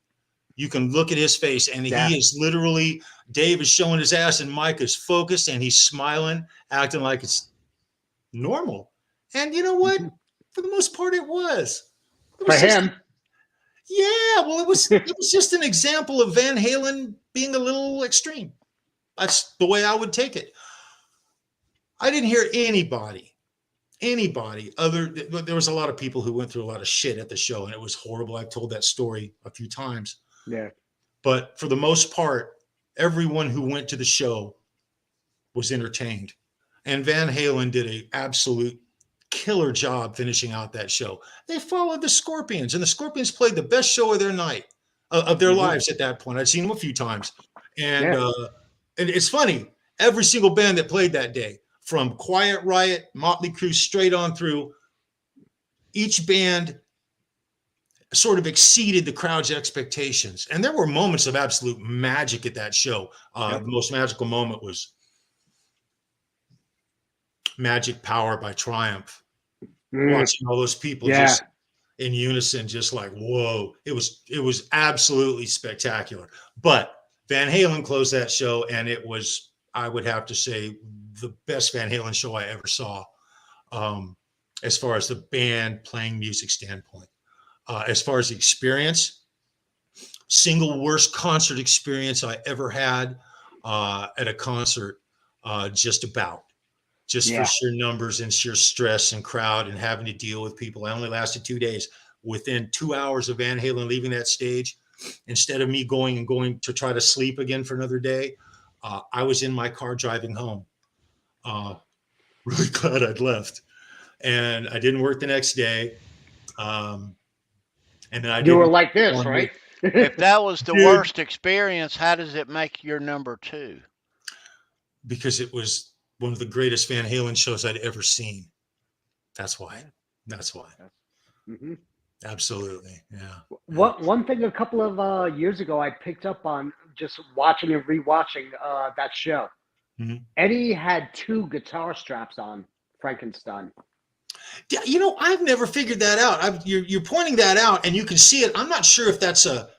You pick it up during his solo, right at the beginning when he starts, and then he pulls off. And then he unplugs, and then right at the end you see him sliding around, and you see the guitar strap flapping around. So they just threw another strap on him. No, he had them attached already. Oh. They were electrical taped. Oh, they were taped together. Okay. Yeah, so he was unplugging one wireless system and then plugging in the other wireless system that he had underneath the second, with the second strap. Yeah. I got you. It was bizarre. I discovered, I'm like, whoa, check that shit out. Because you see when he's sliding around. Very cool. Very cool, dude. And I think the reason he did that was so he could expand out from, stage right to stage left and all the way around and get the full feed. Mm-hmm, mm-hmm. Very cool, dude. Best damn show I ever heard Eddie Van Halen play was the US Festival. Yeah. As far as his is just killing it. Song after song after song. Michael Anthony and Alex, flawless. Mm-hmm. Dave, incredibly entertaining. Just like that jam they did in the middle with Cream, I'm So Glad. Yes. Oh my unexpected. God. Totally unexpected. Who expected that shit? And did you hear his lead? Did you hear his lead work during that? Yeah. That's as good as it gets for Edward Van Halen. It was off the rails, yeah. Holy shit. That's the stuff, man. That's the stuff right there. The shit, yeah. That's my number two. That's my number two. Yeah. Charles, your turn for your number two. Me? Or I'm sorry, Tony. I'm sorry. You're good. You're good. All right. So it's my number two. Yeah. Because righty. I mean, this is getting better and better each description here. All right. So my number 2, the concert experience is what we're talking about tonight. Exactly. Not necessarily the quality of the show, technically, whatever. But so my number 2 Van Halen experience is the first time I ever got a guitar pick from Eddie at a show. And Wow. that it was a good show, but technical stuff happened at the first of it that they had to overcome. But yeah, so maybe it That was an wasn't the epic best. moment, though.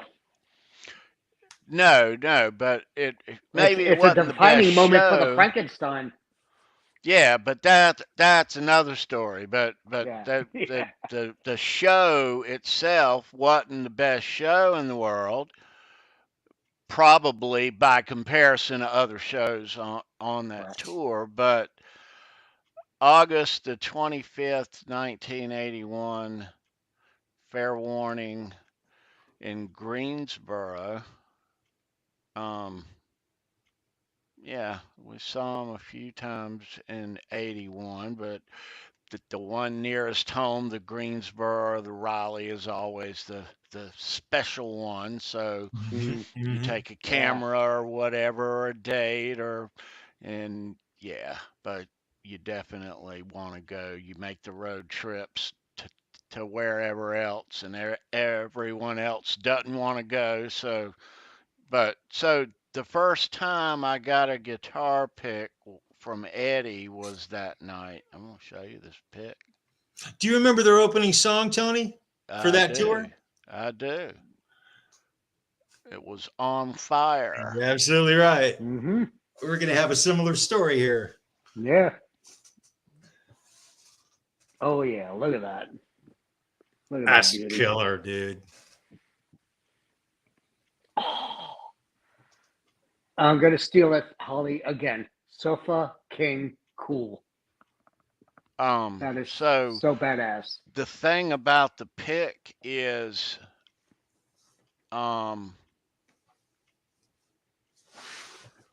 when I caught this thing, and I caught it in the air, kind of, I mean, and I looked down on it. I had no idea it had anything on it. I don't think I did. And I looked, and it said and I looked up, and Eddie's still looking like, so he saw that the moment I saw this and looked up, and that was a very cool moment. And that was early on too, right? During the show. That's a great pick, Tony. That was it was pretty early on. It wasn't right at the start, but yeah.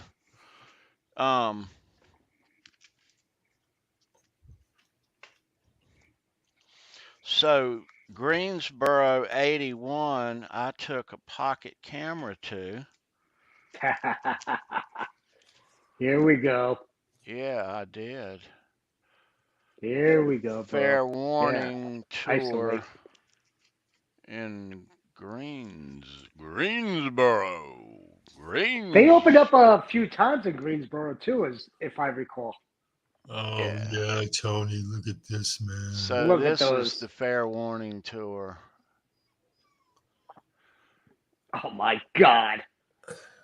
I was Van in, Halen porn.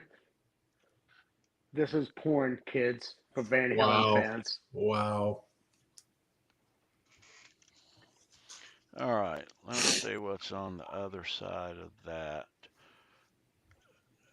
They don't always come out good. It's an Instamatic, bro. You That's got the great pictures for what you had. that's Yes, you the do. page that doesn't look good. Still. But this is the page that does look good. There's still great pictures. Oh, look at this. Oh my God.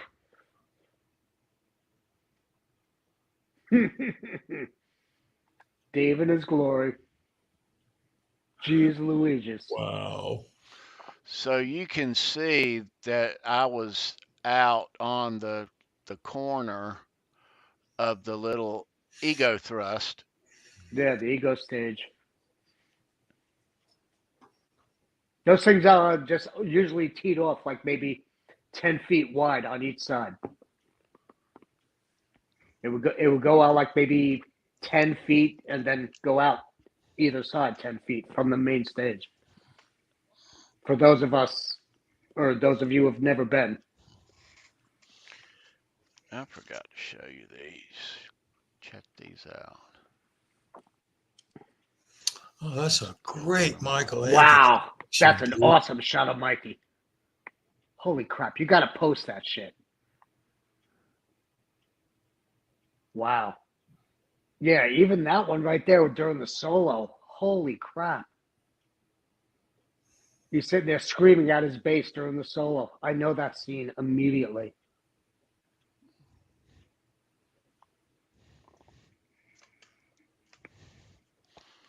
Um,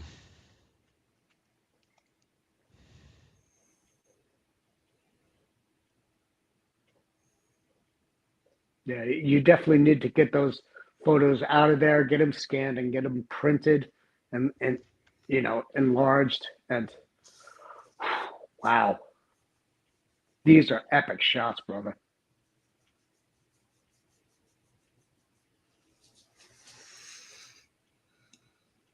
I mean, when you take these out of these pages, though, you know, I'd be like an architect or archaeologist. You got to be like an archaeologist when you're taking those things out. You got to be ever so gentle. yeah. But those are beautiful, beautiful, beautiful shots, brother.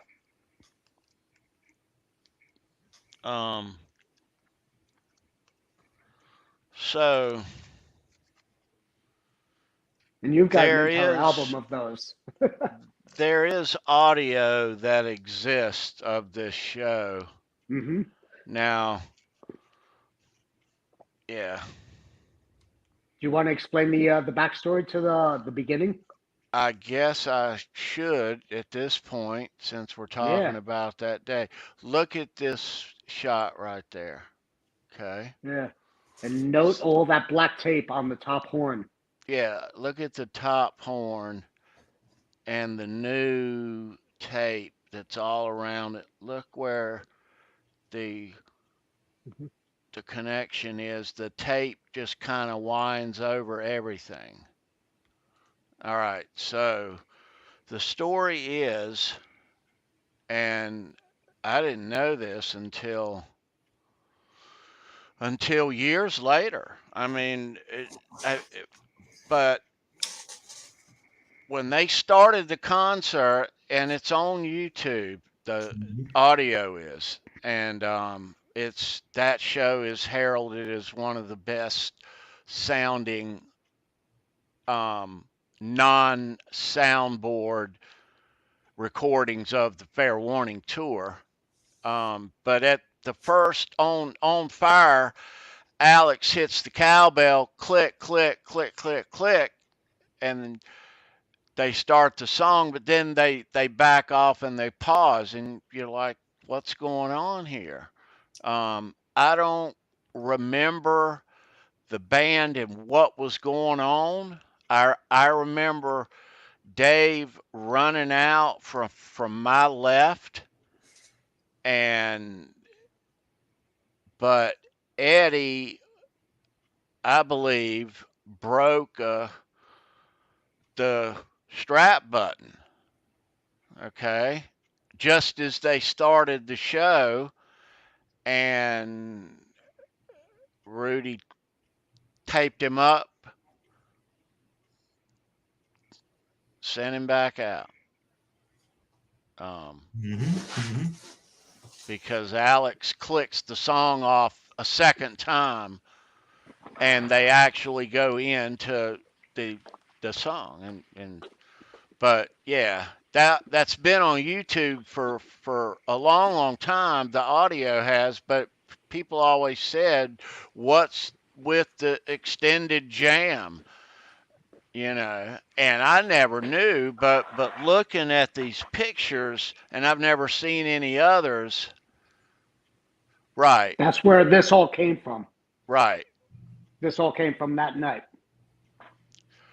But I think that's what happened. Mhm. Oh, Yeah, not think. That is definitely when it happened. I mean, he yeah, had it on there for a couple of shows, and then he took it off finally, and then they refixed everything, and that's where the gunk right there on the top horn ended up. For all you guitar Van Halen geeks, yeah. it's But because that's I've what I always think. wondered about that all my life until I met Tony. I never knew that. Well, I never knew it until however long ago, but it took these pictures and looking at Yeah. the tape and how new it is. Oh, that's Hmm. what So, yeah, Exactly. Yeah. that's what they did. Yeah. But Yeah. that's my number 2 because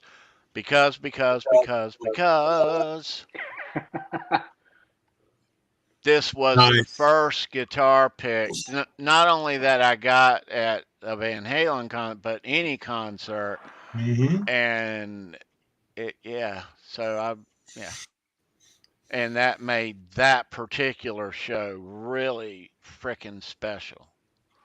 Um, yeah, Absolutely. Wow. Hell of a show That's to be really, part of. really cool, bro. That's a good number two. yeah. Yeah. So that's my number 2. Um, so we're on our way to number 1. Um, yeah, I got a good number 1 for you. Let me see. Before we dive into that, um, You got an unboxing? I don't. I don't have an unboxing. No. Okay. Um, You already did yours, Charles. So anything else to announce? Dude, by the way, Jay, thank you so much, man. Mm-hmm. yeah, those Damn, picks those are are great awesome. picks. Dude, Those picks are badass, really brother. appreciate that, Jay. You Nice rock. and thick too. He's a bass player, so he puts out the thick ones. Very Yeah. cool, man. I'm Very never Um, gonna use them, and they're staying displayed with the rest of my gear. I love them. I love the hell out of them. So I've got to I don't know what I'm going to do with all these picks. Ever since I started hanging around this guy right up here and Brendan and Sandra, I got picks in my life now, guys. You guys send me picks, and I absolutely love and thank all of you for it. But I'm thinking of doing something with them, like putting them in a collage of picks or something. I don't know. Maybe I don't frame know. them out. Is that wrong? Or I'm, Tony will I'm give, thinking of going to frame. Just Tony will like give me a private big talking frame to of later everything. and tell me there exactly is what I no need to wrong do. answer, dude. There is no wrong answer. No, Um, yeah, I don't know. We'll there see. is no wrong And the thing answer. about it is a year from now, I have a funny feeling I'm gonna have a whole lot more picks than I do right now, and I'm getting a lot of picks, you guys. Not like some of you guys out there, are a little nuts, You're the but pick there's a guy, lot of picks. Charles. I'm getting some No, picks. no, Sova's just like he If goes you to like want, 200 shows a year. if you have picks, send them to Charles. I could use some picks, guys. I need all the picks you got. Yeah, Yeah, he's hook up having a Charles. pick shortage. Yeah, he's jonesing for some picks. So give a man a break here. Yeah. Speaking of picks, What's on this Saturday? now, so no, really, before we go to our number 1, we're gonna recognize a couple people real quick. Speaking of picks, our friend Greg at Legend Picks. If you want guitar picks made, he is your guy. He's made picks for all these people and us people, and he can make picks for you too. Yeah, and his links are down below. Please check out Greg Legend Picks. Dream you up a guitar pick design today. Speaking of Greg, dude, speaking of Greg at Legend Picks, not this weekend on Show Me Your Pick, but next weekend on Show Me Your Pick, Greg Collins is going to be joining us for Show Me Your Pick number 126. That's the following weekend, Saturday, December 3rd. Yeah, Greg That's will going be to be a right here. great We're show. talking Kansas, showing a bunch of Excellent. Kansas guitar picks. It's been a Yeah, minute since we saw Greg. That's going to be a great show. And yeah, Greg Kansas just would be a recently great saw fan, too. Kansas too, so yeah. that's going to be So, a but really that great show. is this coming week, or that's the following week. This coming week, this Saturday on the 26th, we're going to be talking about you too. Mm-hmm. Oh, Okay. Yeah, right here on the channel. That's this Saturday. So check it out. 10-shot rock and roll trivia happens over there. Cool prizes over there. Christopher and Gretch, thanks, guys. I'll use them.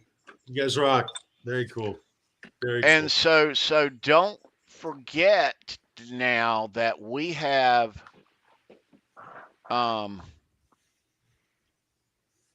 a contest starting in December. Those of you just joining. So if you win Nearly Impossible Van Halen trivia on the 7th, the 14th, the 21st, or the 28th, you will be invited to a backstage bash, a private party on Friday, December 30th at 9 p.m. You four and the Halenville Live crew right here in the studio. And if that's not enough, we're going to invite you four back the following night to sit on the panel live if you want to and be a part of our New Year's Fruitcake Tony's New Year's Rockin' Eve, Oh, December yeah. 31st. Excellent. We'll start at 11 p.m. Eastern and we'll ring in all 4 time zones. Yeah. We So, don't know where we're going to go, but we're going to make great time. Just remember what yeah. happens backstage. Stays backstage, Stays please. backstage. Please. So the big contest, Halenville Live's Lost Year End contest, not weekend, kind of, sort of, but Lost Year End contest 2022. We're going to send you a backstage pass like this. Oh, yeah.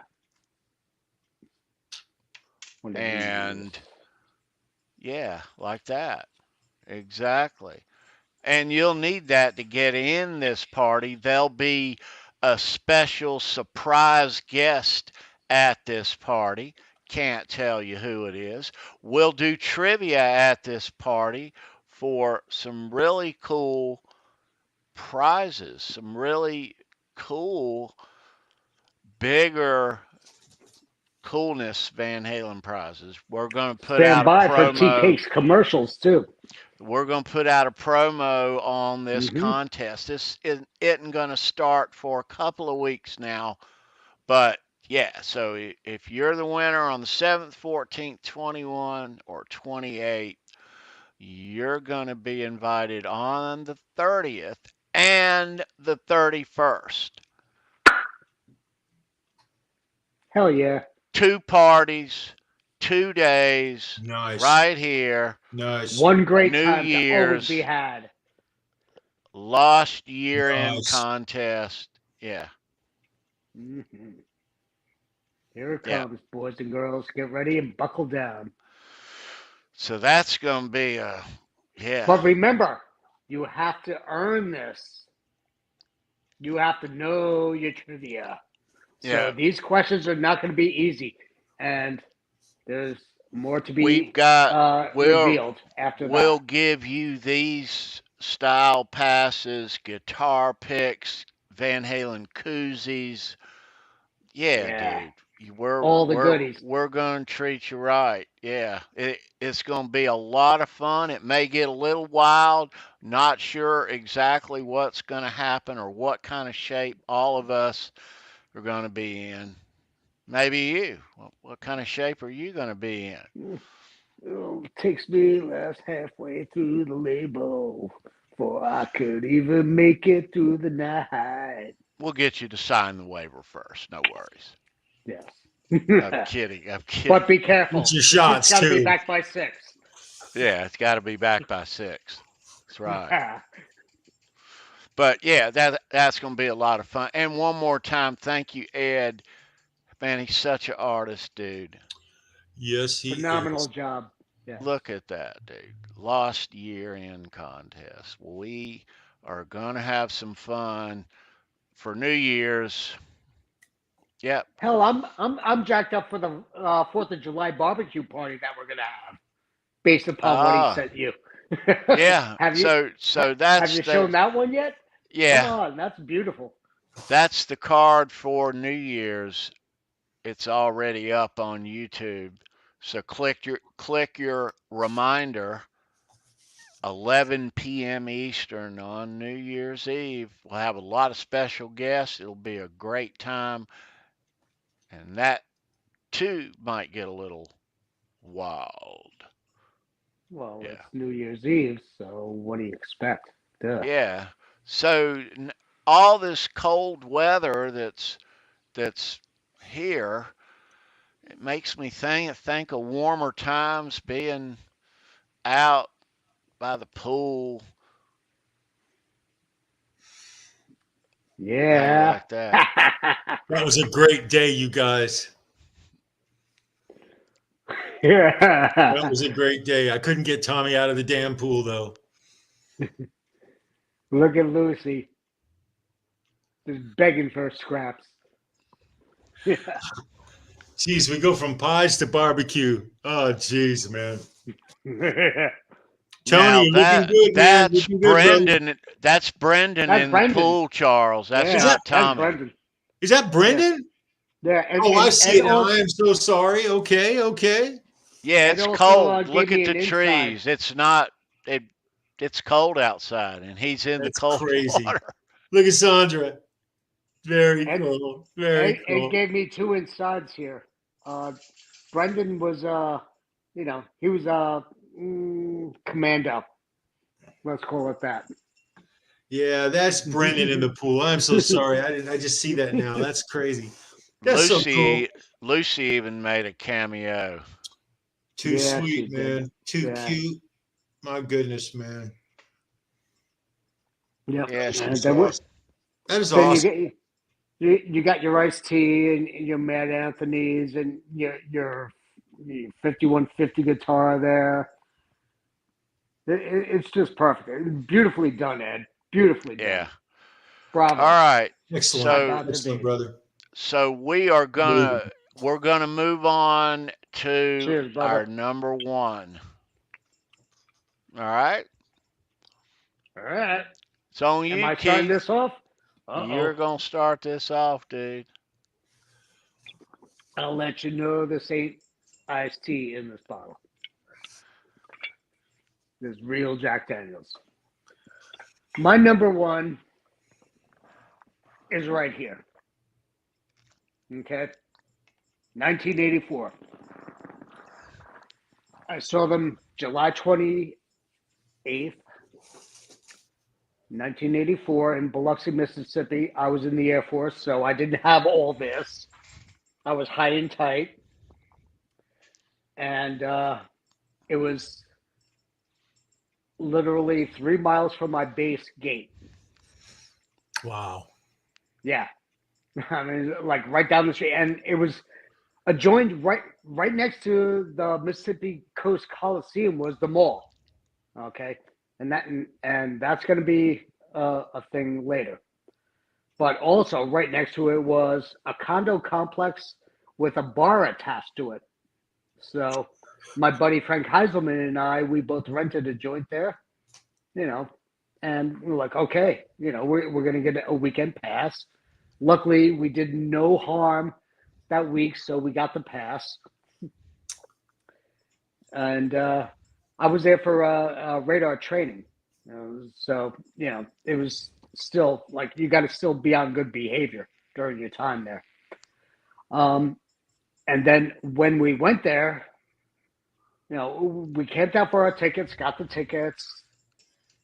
And kids, we camped out back in the day for tickets. Do you remember? TK? Oh yeah. Charles, I know you didn't have to. You pretty much had your shit in hand.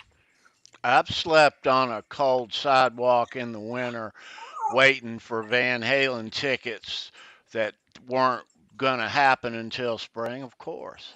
Yeah. How about you, Sandra? Do you have to camp out and sleeping bag it?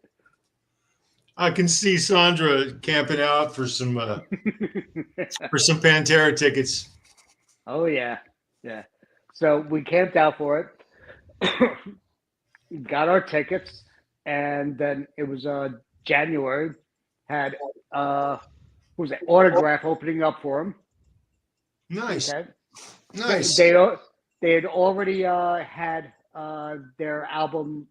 I don't think the album was released, but I think the solo was released for Turn Up the Radio, so everybody knew that.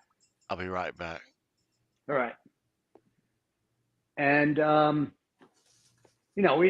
they put on a good show, better than the previous openers. They got more warm reception than the previous openers on other tours. Mm-hmm.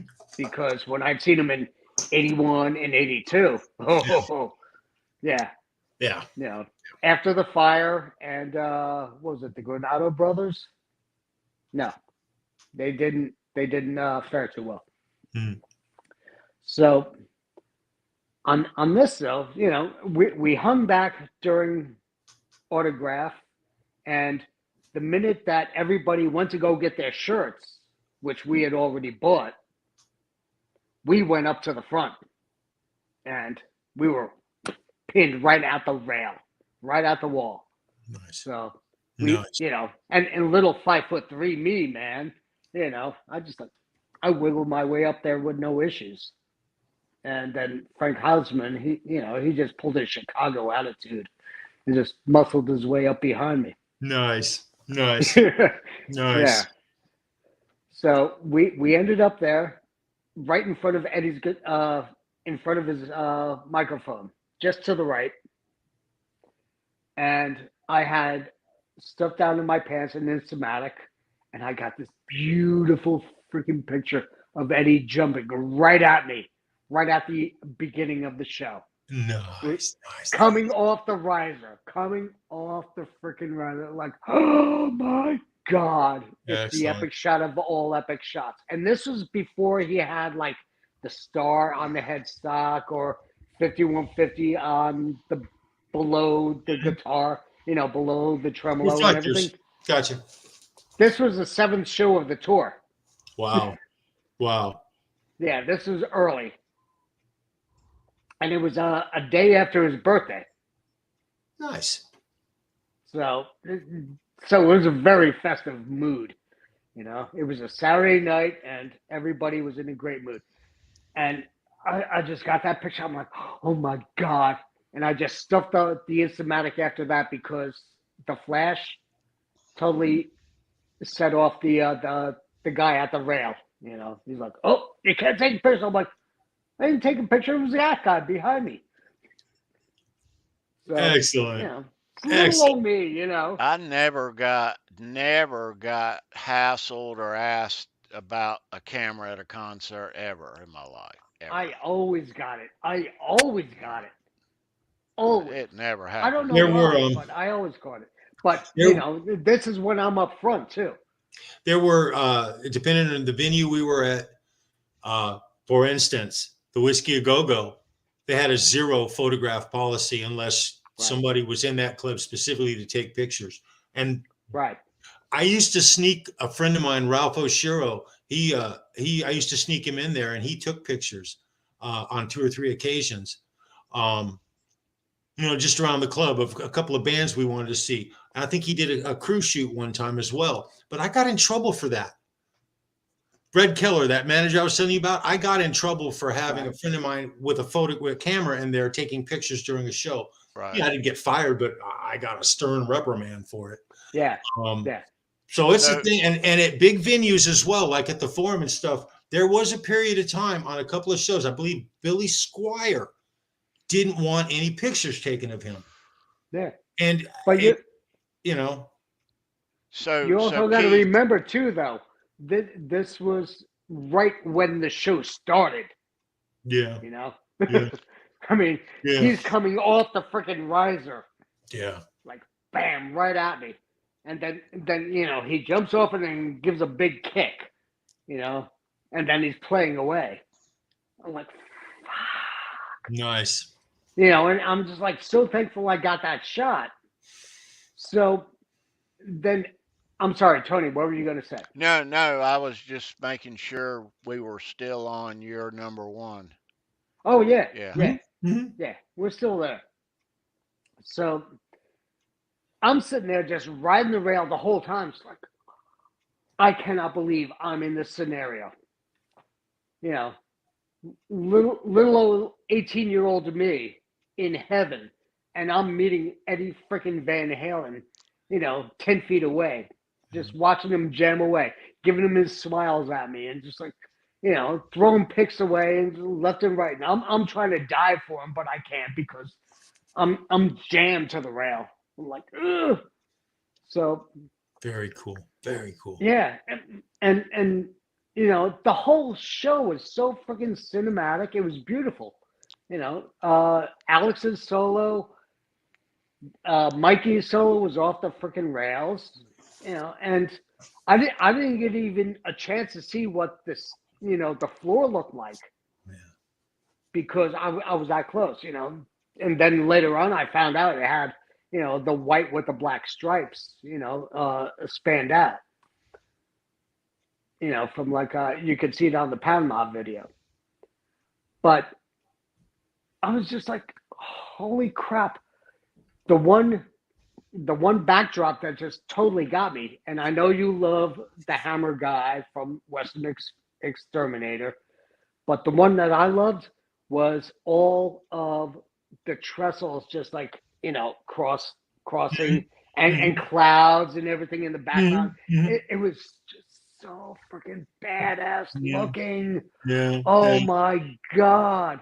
And they were playing that, they had that backdrop like during the middle of the show, during right after Mikey's show and right before Eddie's solo. And it was just so phenomenal because of the way they had the lighting going, because they could change the lighting on the backdrop of that curtain too, and just like make it bright or dark and very, very angry looking, and just that's just what totally blew me away. And I'm sitting there watching Eddie, I'm like, he's fucking cheering, and from the minute I saw him jump off, I'm like, that's not Frankenstein though. Yeah. Yeah. I know where you're going with this. Yeah. It didn't have 5150 on it. It didn't even have the freaking star on it, but it had the Kramer logo. Yeah. Like, holy crap, he's got a new freaking buddy. Yeah. Yeah. So I'm like, holy shit, I'm getting to see a new guitar that he's touring with, and it was a 5150. Yeah.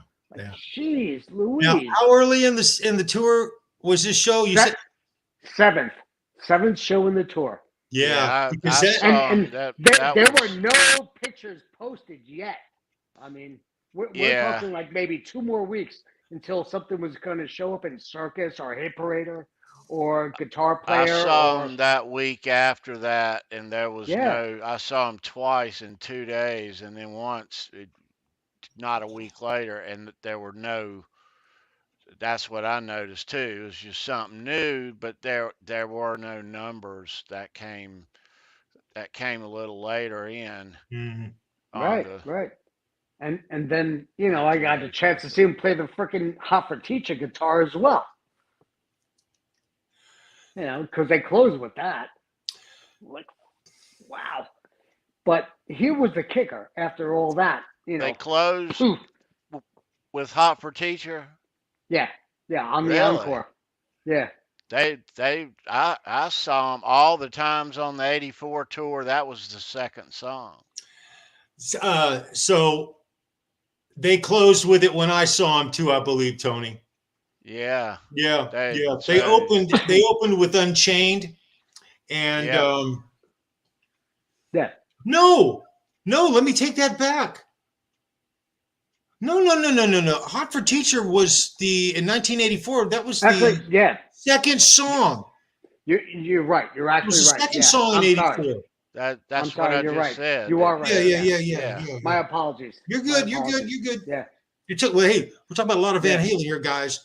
I know. Anyway, so Yeah, where second were you? song for me, anyway. Where were you, Keith? So after this entire insanity of the show happens, okay, me and my buddy Frank, we go back to our condo like, what the hell did we just experience? We drop off our camera, our T-shirts. I took off my old '82 shirt, put on my '84 shirt. Which was the tank top with the eagle on it, and we went down to the bar that was attached to the condo, and we ordered a couple of beers, a couple of shots and everything, just having a fun time. There were a couple of people in there, not a whole lot, like maybe 10, 15 people, which I was shocked at, considering, the locale. You'd think a lot more people would be smart enough to rent, and get that place. But there's like maybe 10, 15 of us in there. Next thing I know, I'm shooting pool. I hear a whooping and a hollering. I'm like, okay, whatever. Shooting my pool. Next thing I know, quarters go down.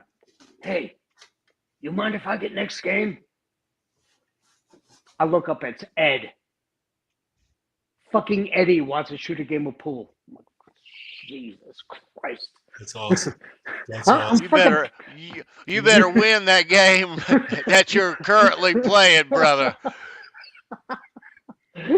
Oh, the other guy, he stepped away. He's like, "Oh, you can have this game," because I was beating his ass already. So he's like, "Okay," but I was just like, "Holy!" I'm 18 years old. I'm an 18-year-old kid with like high and tight hair, just like meeting my God. He's That's like, awesome. calm down, dude. That's We're just awesome. dudes. We're gonna shoot a game of pool. Have a couple of beers, do a shot. We'll have fun. I'm like, okay, great. He was like, and I told him, I was right in front of you. He was like, I know, I saw you. I tried throwing a pick at you, man. I'm like, ooh. But people are above me. We're good at it. So Ed told you. So you were. I met him at 18. Just the So fact that he he recognized told me. you to calm down. He said it's cool. We're just bros. Yeah. He was just like so disabling. He was like, so I'm gonna guess you're in the Air Force because you got the basic. I'm like, yeah, I do radar. I'm going for radar radar maintenance, and even Alex and Mikey were like that too. They didn't want me to ask them any questions. They want to know about me, and that was the most fun thing about it. Because it set the level playing field It for calmed everybody. you down too. Exactly. It leveled the playing field for They everybody. knew how to calm. Yeah. Right You on. know, That's and cooler than that's Yeah. probably the but coolest that Van was a Halen bonus story though. I've ever heard. It's a pretty damn good It story. wasn't just Eddie. It was Alex, Mikey, and the wives. They all came in. Nice. Yeah, I That's know. And then freaking Mikey comes up with a freaking tray. Like, here's your waitress. You know, oh, service with a pleasure. You know, service with a smile. And like, are you kidding me? I'm getting served Jack Daniels shots from Michael Anthony that's at a awesome. pool table, and I'm shooting pool with Eddie. Like, what the fuck? That's What No, dude. kind of planet am I in? That's You awesome. know, and then the next day, you know, me and Frank we're at the mall, which is, you know, not even a stone's throw from where everything was. You know, we're walking in and going shopping, and who do we see in the freaking walkway? David Lee Roth wearing his big old camos, wearing a big old hat, and At the a mall. scarf at the mall, wearing a scarf. And I'm like, Dave, saw you last night, loved the show. He's like, fuck off. You know, he's just like, you know, being Dave. You know, but Yeah.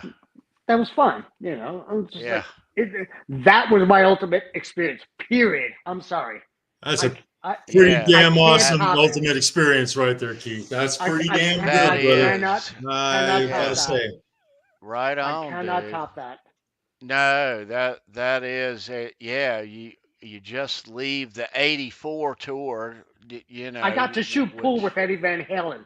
yeah, Yes, he's you a great, just and yes, P.S. He's a great fucking shot too.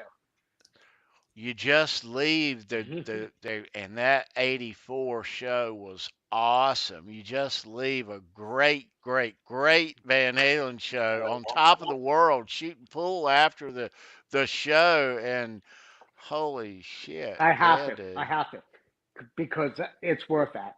I mean, it was that great of an experience. I know, dude. Very cool. Mm, Very cool. Yeah, dude. holy crap, brothers! Right on, bro. I don't ask you to top it at all, but I That want to hear dude, yours. I gotta give you props right there, That's brother. that's a pretty damn That might be spectacular the story. best one, Charles. Well, I've heard that I story want to hear Best yours. one before. I've From you. ever heard, man. I've heard that story before from you. Yeah, I know. It's And I cannot, I you know, tell it enough actually don't because think I'll ever hear I can't a believe story I that still will can't top believe I that enjoyed it story. and I dealt with love it. hearing stories about people that met them.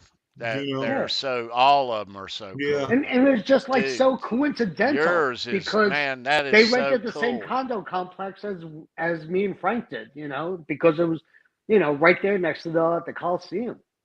Yeah, It's just like bizarre, you know. that's cool though.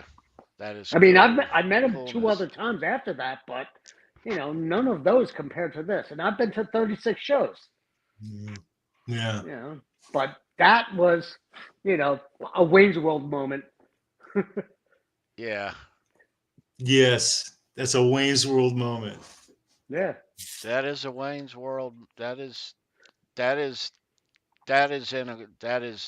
next level Van Halen nerd shit right there. If I ever Yes, heard it it, is. that is Yes, it is. next level all the Yes, it way. is. Yeah, dude. Charles, what do you got? Well, you know, the 84 concert, the whole tour was fantastic. They were at the height of everything that was Van Halen at that time. They ruled the world, quite literally. They did a couple of shows in May or June. I forget exactly what month it was, at the Forum in LA. I'll be right back, but I'm listening.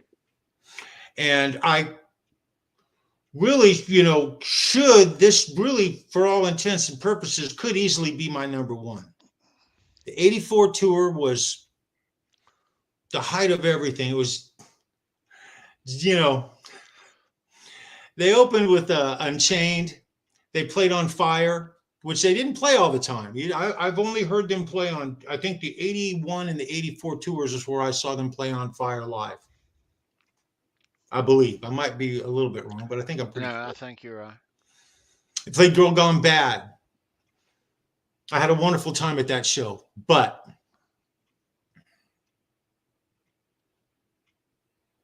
I would have to say my all-time favorite concert and Van Halen thing was in 1981, the end of 81. That's the WDFA, Fair Warning. They opened with On Fire. Did Ice Cream Man for the first time that I remember seeing it.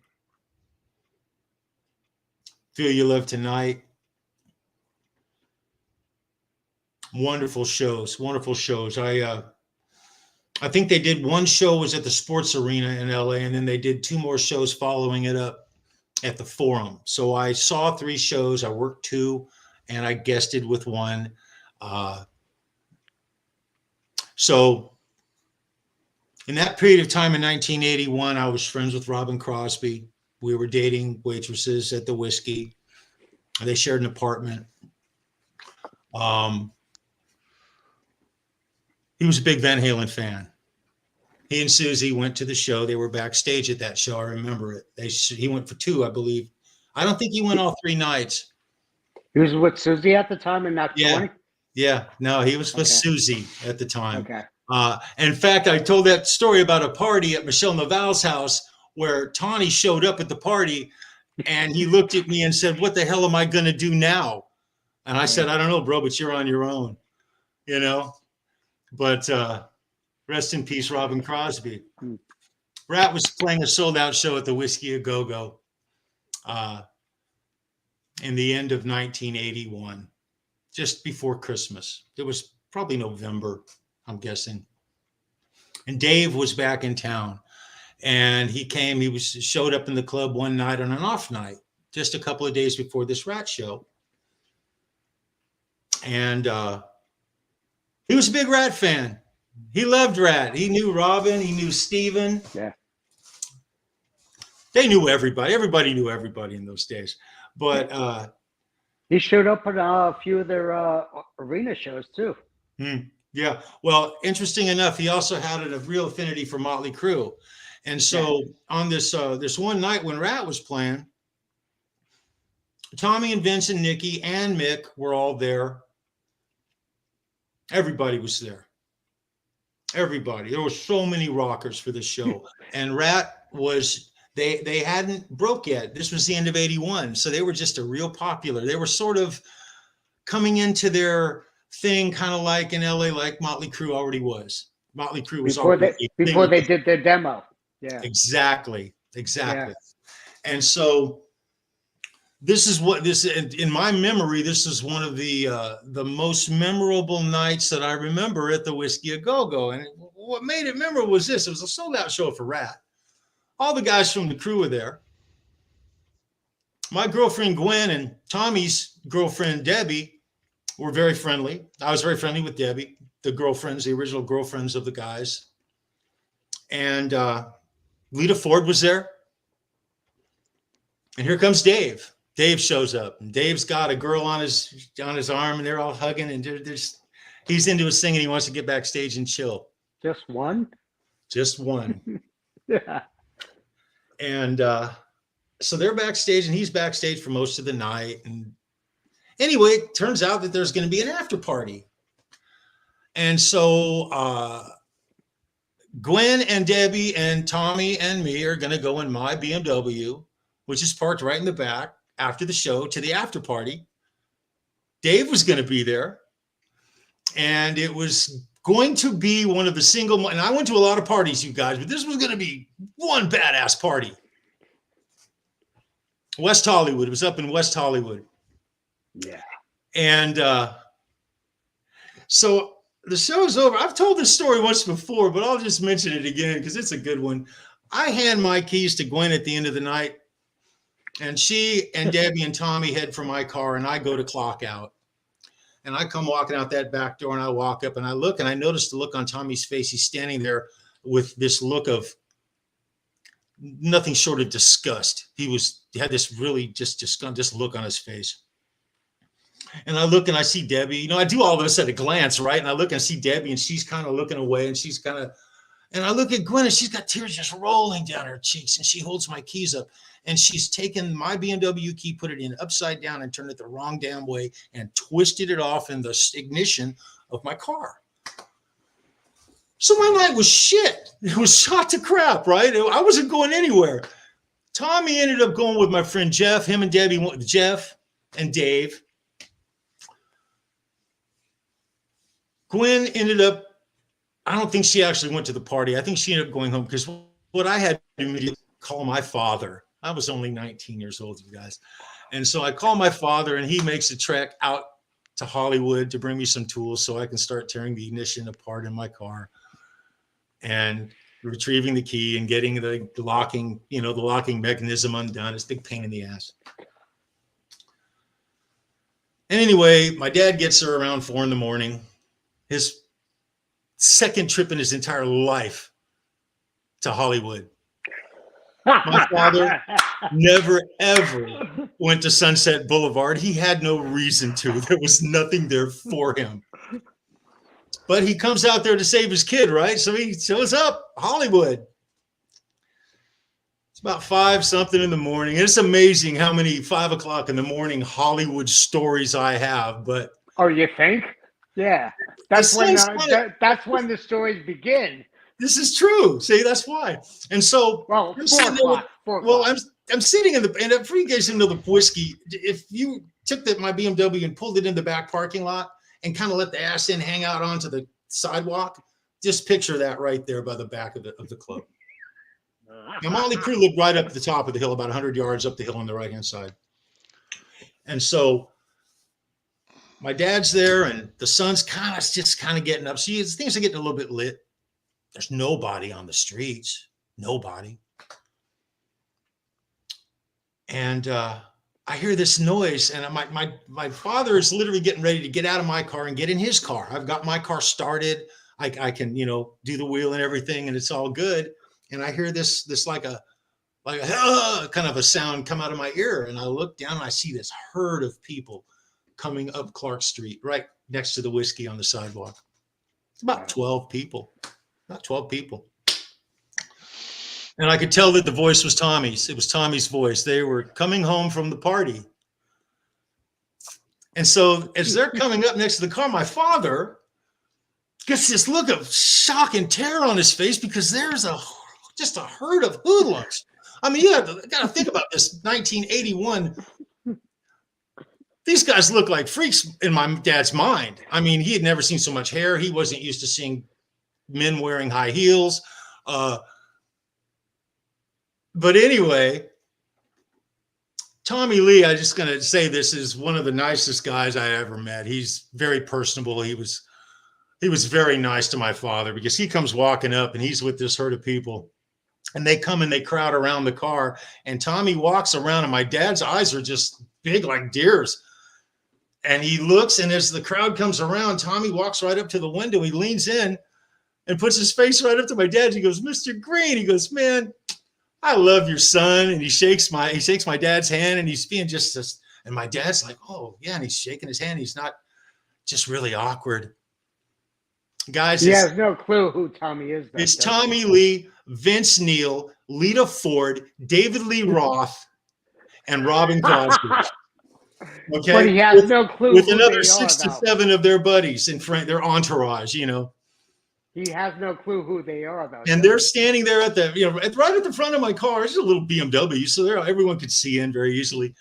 And they're waving and saying hi to us and shit. And so they start to mosey on up the street. And my dad looks at me with this most shocked look on his face. He goes, "You know those people?" I said, "I know them all." He goes, "Who are they?" I said, "Dad, you wouldn't believe me if I told you." He goes, "They're the pillars No, of rock and roll." Who are those people? I said, "Dad, that's what you call rock stars." He goes, "No." I said, "You have no idea who you just met, dude. No idea." And so my dad got massive street cred on one visit to Sunset. Who meets all those rockers on one trip to see my father, So, but that was a little short hiatus that Van Halen had. I was fortunate enough to see Dave a couple of times in Hollywood. Real great memories. And there's other memories that could easily be my number one, but that's just one of my favorite little stories, and so that's That's pretty an much. awesome Van Halen 1981 Van experience, Halen period. was the shit. 1981 Van Halen was the shit. And it's funny They because ruled LA. well, I swear, I always say it. Hot for Teacher was the pinnacle of the greatest band, of the greatest era, of the greatest in history. You know, that's Yeah. I'm a Roth era guy. I always will be. It's never going to change. And yeah, that's my number one, guys. Yeah. So But that's your yeah, number. Okay. All right. Okay. All right. all right, Tony, your turn. Okay. This ought to be good. So let me get this straight because I was going to post this. What show is your number one? I'm a little confused, Charles. 81, Fair Warning, Okay. Forum, Los Angeles. Okay. All right. Okay. We kind of. All right. Oh All yeah, right. you can't beat that Forum show. Backstage was unbelievable. It was unbelievable. Every rock they star. ended the tour with at the Forum, didn't they? I don't think that was the end of the tour, Keith. I don't believe that was the end of the tour. No, I think they they did San Diego after that. I know they played down in San Diego at the sports arena in San Diego after that. Right. So I don't believe it was the last show, but it was probably getting close to it. Last show of the Fair Warning tour was when they opened for the Stones, which appeared on the back of Diver That's Down. exactly right, Tony. Yeah. We all stand corrected. Yeah. Yeah. That was in the Tangerine Bowl. And that was the last time Van Halen with David Lee Roth opened for anybody. There you go. That's absolutely true, Keith. You're absolutely right, man.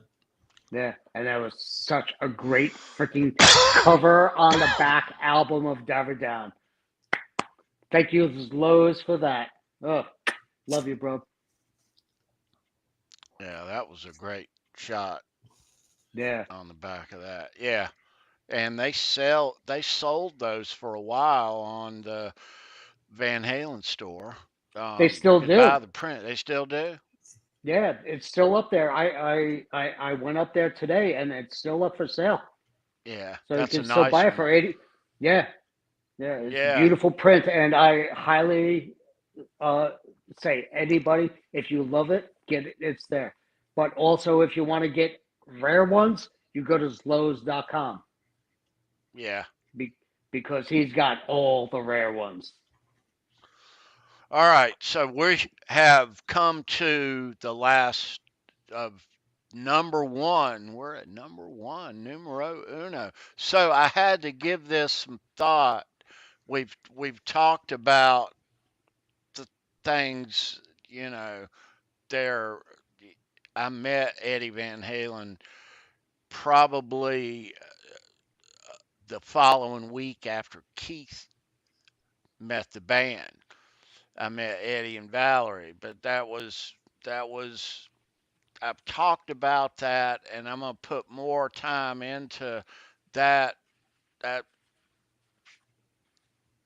night from the '84 tour. That was February the 3rd. But my number one, after giving everything some thought, I started at number one when I made my list. I didn't start at, trying to narrow down the field. I just went straight, said, what's the greatest experience that I have ever felt at a Van Halen show? A Van Halen show is like a kid's Christmas who still believes in Santa Claus. A pilgrimage. I mean, exactly. It's special. Okay. Yeah. So totally agree. When throughout their whole career, as many times as I went and saw them, and a lot here and a lot there and whatever, and then you look back on all of it as a whole and you think, wow, I've been to some fantastic Van Halen shows, but it went away. Okay, it went away. And then one glorious day in September of 2007, Ooh, and this is my number one, great show. the the opening night of the '07 tour, Hmm. after many years absent with David Lee Roth, And that was and Greensboro too, wasn't it? no, that was Charlotte, Oh, and a Charlotte. Okay. new Wolfgang Van Halen making his professional debut at the start of that tour. They started that tour in North Carolina, um, played Charlotte 27th, Greensboro 29th. Hmm. Um, the Greensboro show is where the thing with the jump and the tuning of the guitar, if you remember. Right. Yeah. But the That's what Charlotte I mistook that. show, Yeah. yeah, the Charlotte show now, you're talking David Lee Roth I hadn't seen this band together. I wasn't going to be able to see Mike, but I hadn't seen this band with Dave since 1984. And there Okay, was that's a a huge long microscope with frickin' Wolfgang too, time. though. Right. But Yeah. the reason that it's number one is because of all the shows prior and after the press conference and them announcing these dates and us getting these and going, it was it when it all went away, it would never be that good again. But Mm. this was a glimpse into it's back. It's finally fucking back. After all these years, Yeah. the greatest rock machine on the planet is back. And I sat there and I was freaking beside myself the whole night. I'm not even here. Look, I'm imagining this. I'm not even here. It was like that. I am not seeing this. It was unbelievable. Um, yeah. So that is Excellent. my number Excellent. one. I've had great times of all sorts at Van Halen shows, but nothing made me overjoyed for Van Halen at a concert than that. I get that. What kind of vibe did you get from Wolf? What was I your first? What was your first purposely, initial? I Because it was purp- he did not seem nervous at all, wow. and I was kind of.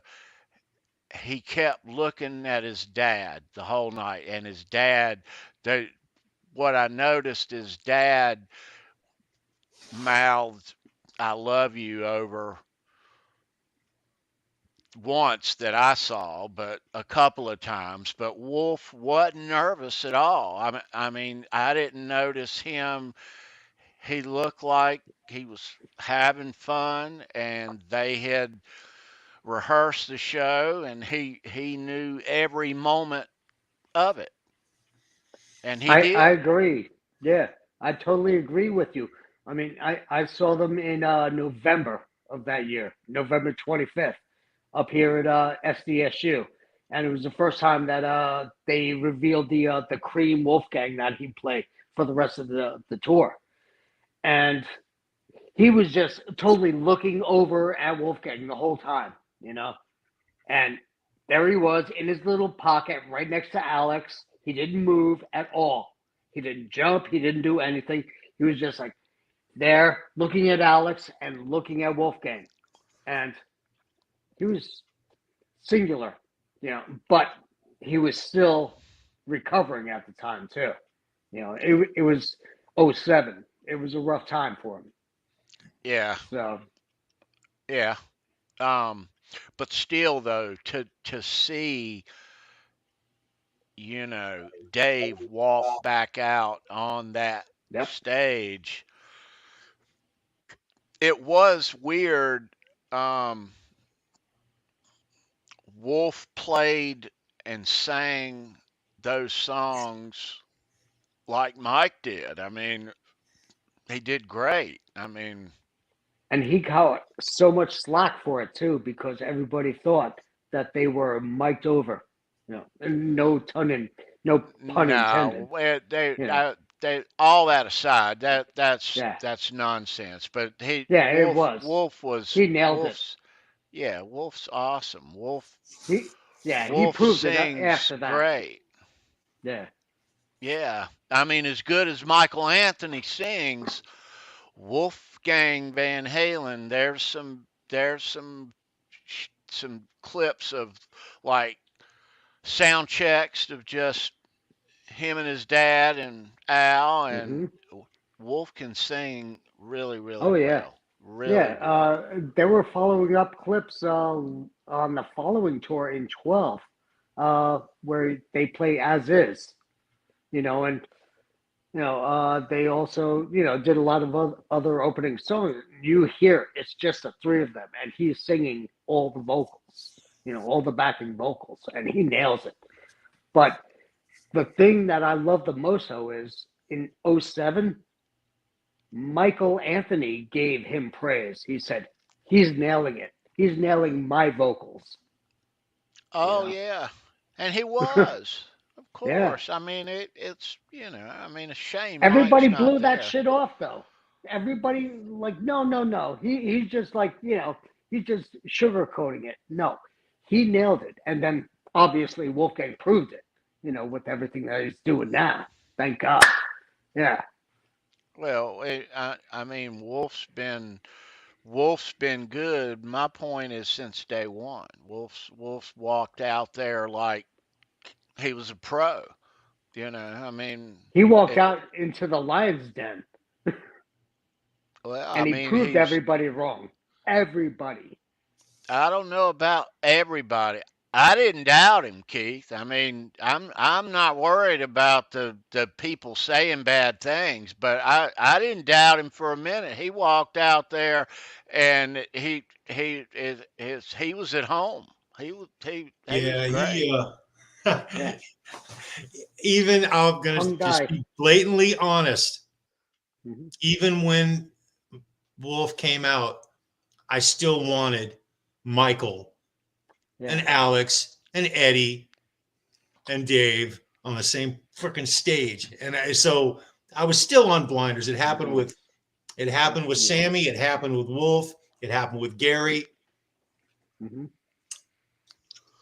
It But would have been beautiful for it to happen just once I in am the so whole world. amazed I and know. just so proud of Wolfgang Van Halen. What a winner. I mean, unbelievable. And we haven't And seen half of what he's going to do. This new album coming out is going to be so cool. I can't wait to go see Wolfie with Tony again. Shit, no, you're going to be in town. hey, I'm gonna be Me and us part of might it. even be able to go. Yeah. Hell yeah, Hey brother. now, so I'm gonna be part of that with you. Okay. I saw him back in March 1st. Okay, down here at the House of Wolfgang Blues. And it was Wolfgang off the Van rails. Halen is out on the road currently with Alderbridge and Yep. Hailstorm, and they're tearing it up across the pond. Yeah, on the other side of the world, guys. Yes, they Jeez. are. Oh, hey, Sandra's leaving. Sandra, good night, sweetheart. We love you. Take care, sweetheart. See Love ya. you. Thank Good you. night. Thank you. Happy Thank you for everything you did. Thanksgiving. Yes. Happy Thanksgiving to you.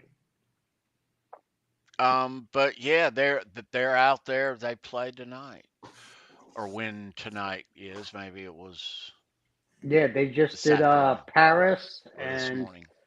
I think they also did Belgium. I mean, they've been just like barnstorming all of Europe. Yeah, Such a those are phenomenal the tour dates that they're right doing. there. Yeah, and you have to look up his fiance Andrea, which is photos by Drea on Instagram. She is putting out phenomenal pictures of them every night. So it's such a great show for them, and they're just openers. You still got Hailstorm and Alter Bridge also. And from what I hear, it's tearing up all of Europe. Yeah, they're playing. They're tearing up the road over there, having a Yeah. ball. And they're coming back here. Yeah. So kids, let me give you a clue in of what's happening here on Halenville next week. So we got a special guest coming next week. Yes, we do. Um, we've had him on once or twice, and he's been on the road, and he's just getting back, and he's going to be man. joining us next Wednesday. Simon Hosford is. So Horse! Very nice. how you like Horse that in the card house. right there? So yeah, I Yeah. see Charles down there on the left. That's very nice. I like that. I like that a lot. Courtesy of Ed. Love this picture. You see that right-hand side of the building, that steel door on the very far right corner of the building? Oh, that was your house. That's wasn't it? that steel door where you never know who'd be on the other side of it at night when Yeah. people would knock on it. That's a house of Charles right there. So we'll be hanging out with Simon Hosford next Wednesday. Yes, Such a killer sir. shot right there. Such a killer shot of the whiskey. Simon's been touring, doing a lot of playing and out. I can't wait to get him on here so we can find out what he's been doing for the last 6 months. Yeah. Because he's been a It's gonna busy be boy. so good. I It's can't gonna wait be to hear so good. stories. So good.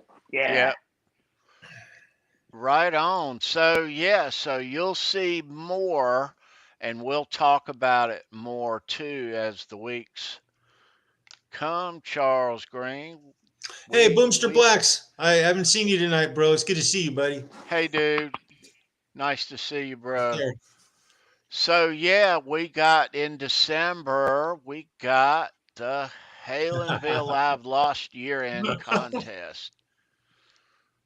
And we're going to throw a backstage bash on Friday, December 30th at 9 o'clock. It'll be totally private and all kind of stuff. We'll have a special guest. We'll have trivia for some really cool prizes. So you see that calendar, 7, 14, 21, 28. If you're the winner of those 4 weeks, you get to go to this party. Plus, the following night, you can sit with us here live, if you choose, on the panel on our New Year's Fruitcake Tony's New Year's Rockin' Eve. Excellent. You will be invited, cordially invited, to be a part of that wonderful New Year's celebration ringing in 2023. 4 times, Charles Green. That's it. Ring it in and rock it in. That's it. Yeah. We're going to cover all 4 time zones on New Year's. Yeah. Hey, man, I'm taking a power nap before the show. It's That's all I'm going saying. to be. You better take a week for that power nap. Yeah, but nah, it'll go about like that. Yeah, but it's going to be fun. You see a lot of special guests on New Year's, but the contest starts December 7th. The 7th. So still got a couple of weeks, but just putting it out there. It does tie into New Year's. You will be partying with you all New Year's weekend. And it'll very much be a lost New Year's by the end of it, if we survive. Yeah. Or if you survive. It'll be fun. Yeah, it'll be fun. Like they keep telling Tea Cake, You don't know where you're gonna go, but we're gonna sure make great time. Oh yeah, goodness. This is going to be a lot of fun. So good luck to everyone. Um, we do these types of contests and on Show Me Your Pick because you guys are so cool in the chat and we feel like we know you. But then we have these contests and we get to invite you to a party like this. And yeah, it's just a way to get to know you guys better. Um, and it's so cool. Yeah. And show our appreciation too, Yeah.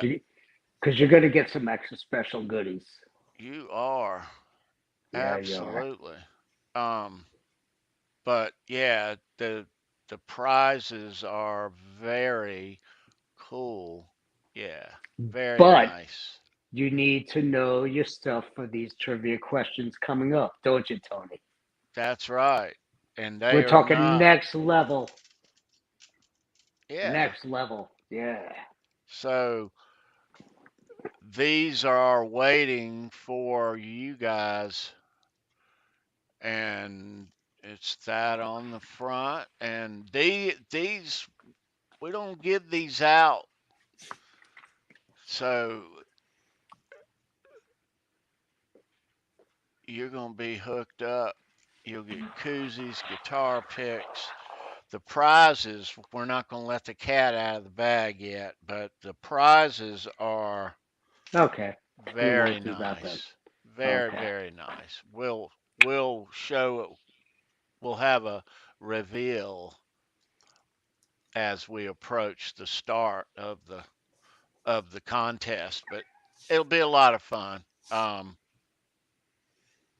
yeah, I love these backstage parties like this. Yeah. We get to I, have a lot of fun. that's what I always love about these shows. You know, I've been graced enough to come on to as many of you as you've allowed me. Like, I love the backstage hangs more than anything else. Oh yeah, You know, yeah, just brethren. You know, just hanging with Charles and Tony and Sandra and Neil and Brendan. You know, the whole crew. And I miss Ben Tom. He needs to come on here more. So do I, Keith. yeah. We need more Ben Tom in the house. So there's it. There's my call out. We need Ben Tom. There you go. Yeah, Right on, Ben Tom. Tommy. Yeah. All right. So, am I am I forgetting anything, Charles? No, We're gonna you've given wind them all things the down. info they need for now. Yeah. I need to talk a little bit about Brendan's guitars and Neil. And hey, we got a guitar build happening here in a couple of weeks. I think he's 7 weeks out now on finishing my body and neck. 7 weeks. It was 8 weeks. Well, sometime between 7 8 weeks. There'll be some FU tone parts for the build coming in. We're gonna be fully transparent on it. It'll be interesting. Uh, and I got to get Neil, man. I want to talk to him now. He's got some new stuff going on. He just had to Yeah. do that to Neil's me, got. But Yeah. anyway, So Neil's links are down below. You can always get in touch with him. And yeah, Neil's got some cool stuff. he really does some of the best guitar finishes. They are just so good. They are so Yeah. spectacular. They have so much character. Um, God, I can't say enough about his painting and his ability to finish a guitar. It's really something, you guys. It really is. Yeah. And And our those neon friend finishes. Yeah. Oh, and Brendan, of course. and Come our on. friend Brendan B Squared makes these lovely things. They're so Yeah. much fun. They are so much fun. Mm-hmm. Oh, Yeah.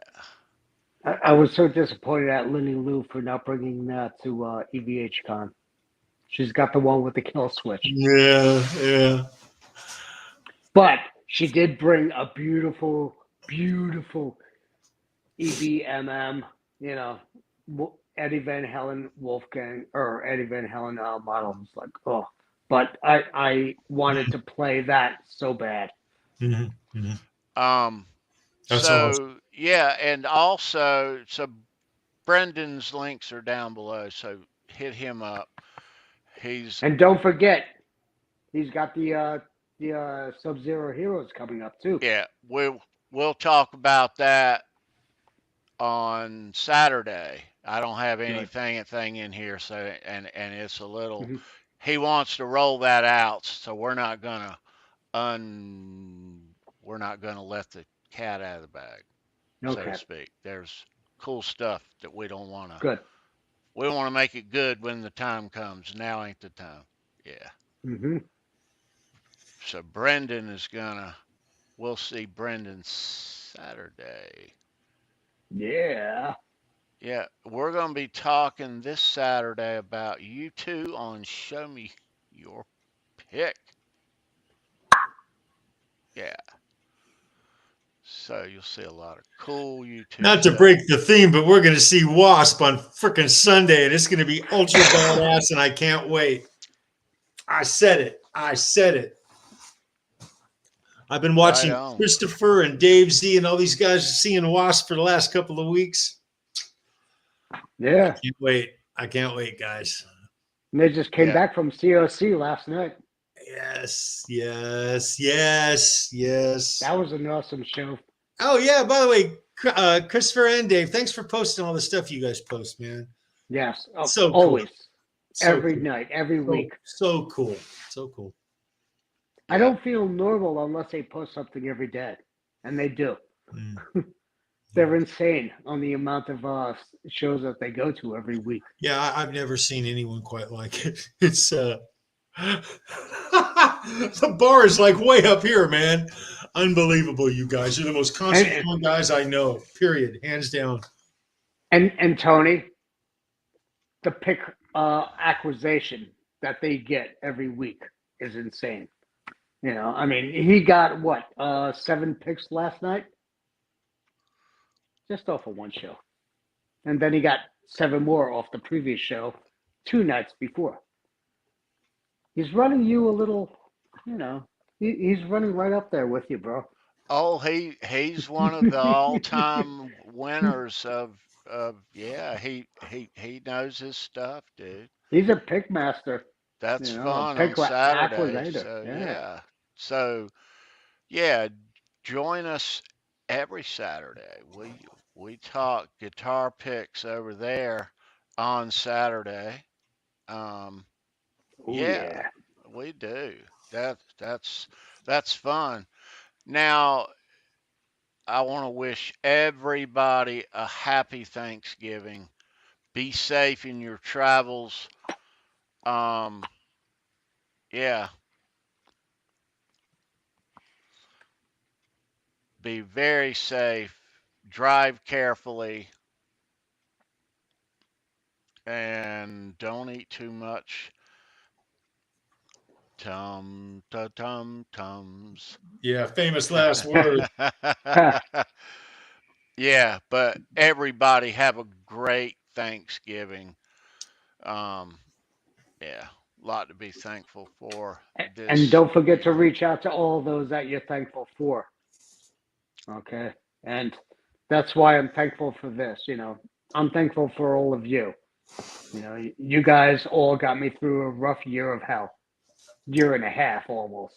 And I'm thankful for each and every one of you, you know, including you, Tommy, and Charles, and Brendan, and Sandra, and Neil, and Tea Cake. You know, all of you have been so thankful.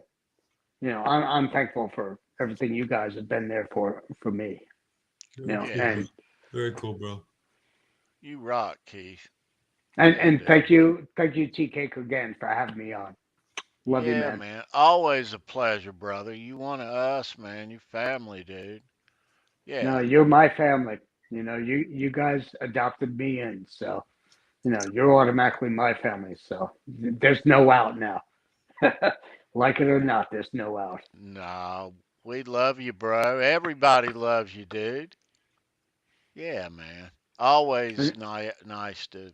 If, and yeah, dude. and then Always a pleasure. everybody up there in the chat. Oh, God, you guys have been phenomenal. They Thank are you, thank you, awesome. thank you. They are, Yeah, aren't they? They are yes. awesome. They are my Yeah, family just as well. Love you all. yeah. We'll see all of you guys back here next Wednesday with Simon Hosford. That's going to be fun. One more peek at that. Look at that. Yeah. Courtesy of Um, Ed again, right? That's another Ed shot. yeah, and no passes will get you in that left side door down there. You see Charles down there? The None pass shall ain't gonna work. pass. Yeah, None shall pass. That is you just got to excellent. know the password. That is just excellent. You got to wink at Charles just the right way to get in that door. Being pretty doesn't hurt either, but we don't have to Yeah, Or talk. that having too. the right pass. Yeah. That'll do it. Or should I say this pass? Nice. Maybe you could get in. Nice. What do you think, Right Tony? on. I don't know. What about this pass? You show a little bit of this. I think Charles back in the early 80s, those were a little, you know, he said it himself. You never know who's going to knock at that back door. So it might be Ozzy, it might be David Lee Roth. Hell, might be Yeah. John Belushi, you know. And in Um, his life, it was all three. yeah. Yeah. And that's why we love the man.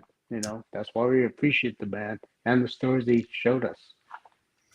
So we're gonna be here next Wednesday with Haas in the Oh, house yeah. and all these cats. And yeah, I think that is it. We'll see you Saturday for Show Me Your Pick U2. And what else? Yeah, Thanksgiving weekend. Happy Thanksgiving. Keith, Charles, always a pleasure, my brothers. Oh, no. Eddie just dove. Oh, I hope you didn't He break. can take it. He can take Yeah. it. Yeah, he's good to go. All right. You guys hang out, stay frosty, and we'll see you right back here. Let me get there it is. There it is. But any last words there, Charles Green? Hey guys, just don't forget that this is Halenville. Around here, it doesn't matter if you go north, south, east, or west. Every single road. It's going to lead you straight to Van Halen, you guys. Happy Thanksgiving. Be well. Take care. Do something nice for someone this weekend, just for the hell of it, for no particular reason. And rock on. Love you guys. Be well.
Oh, yeah.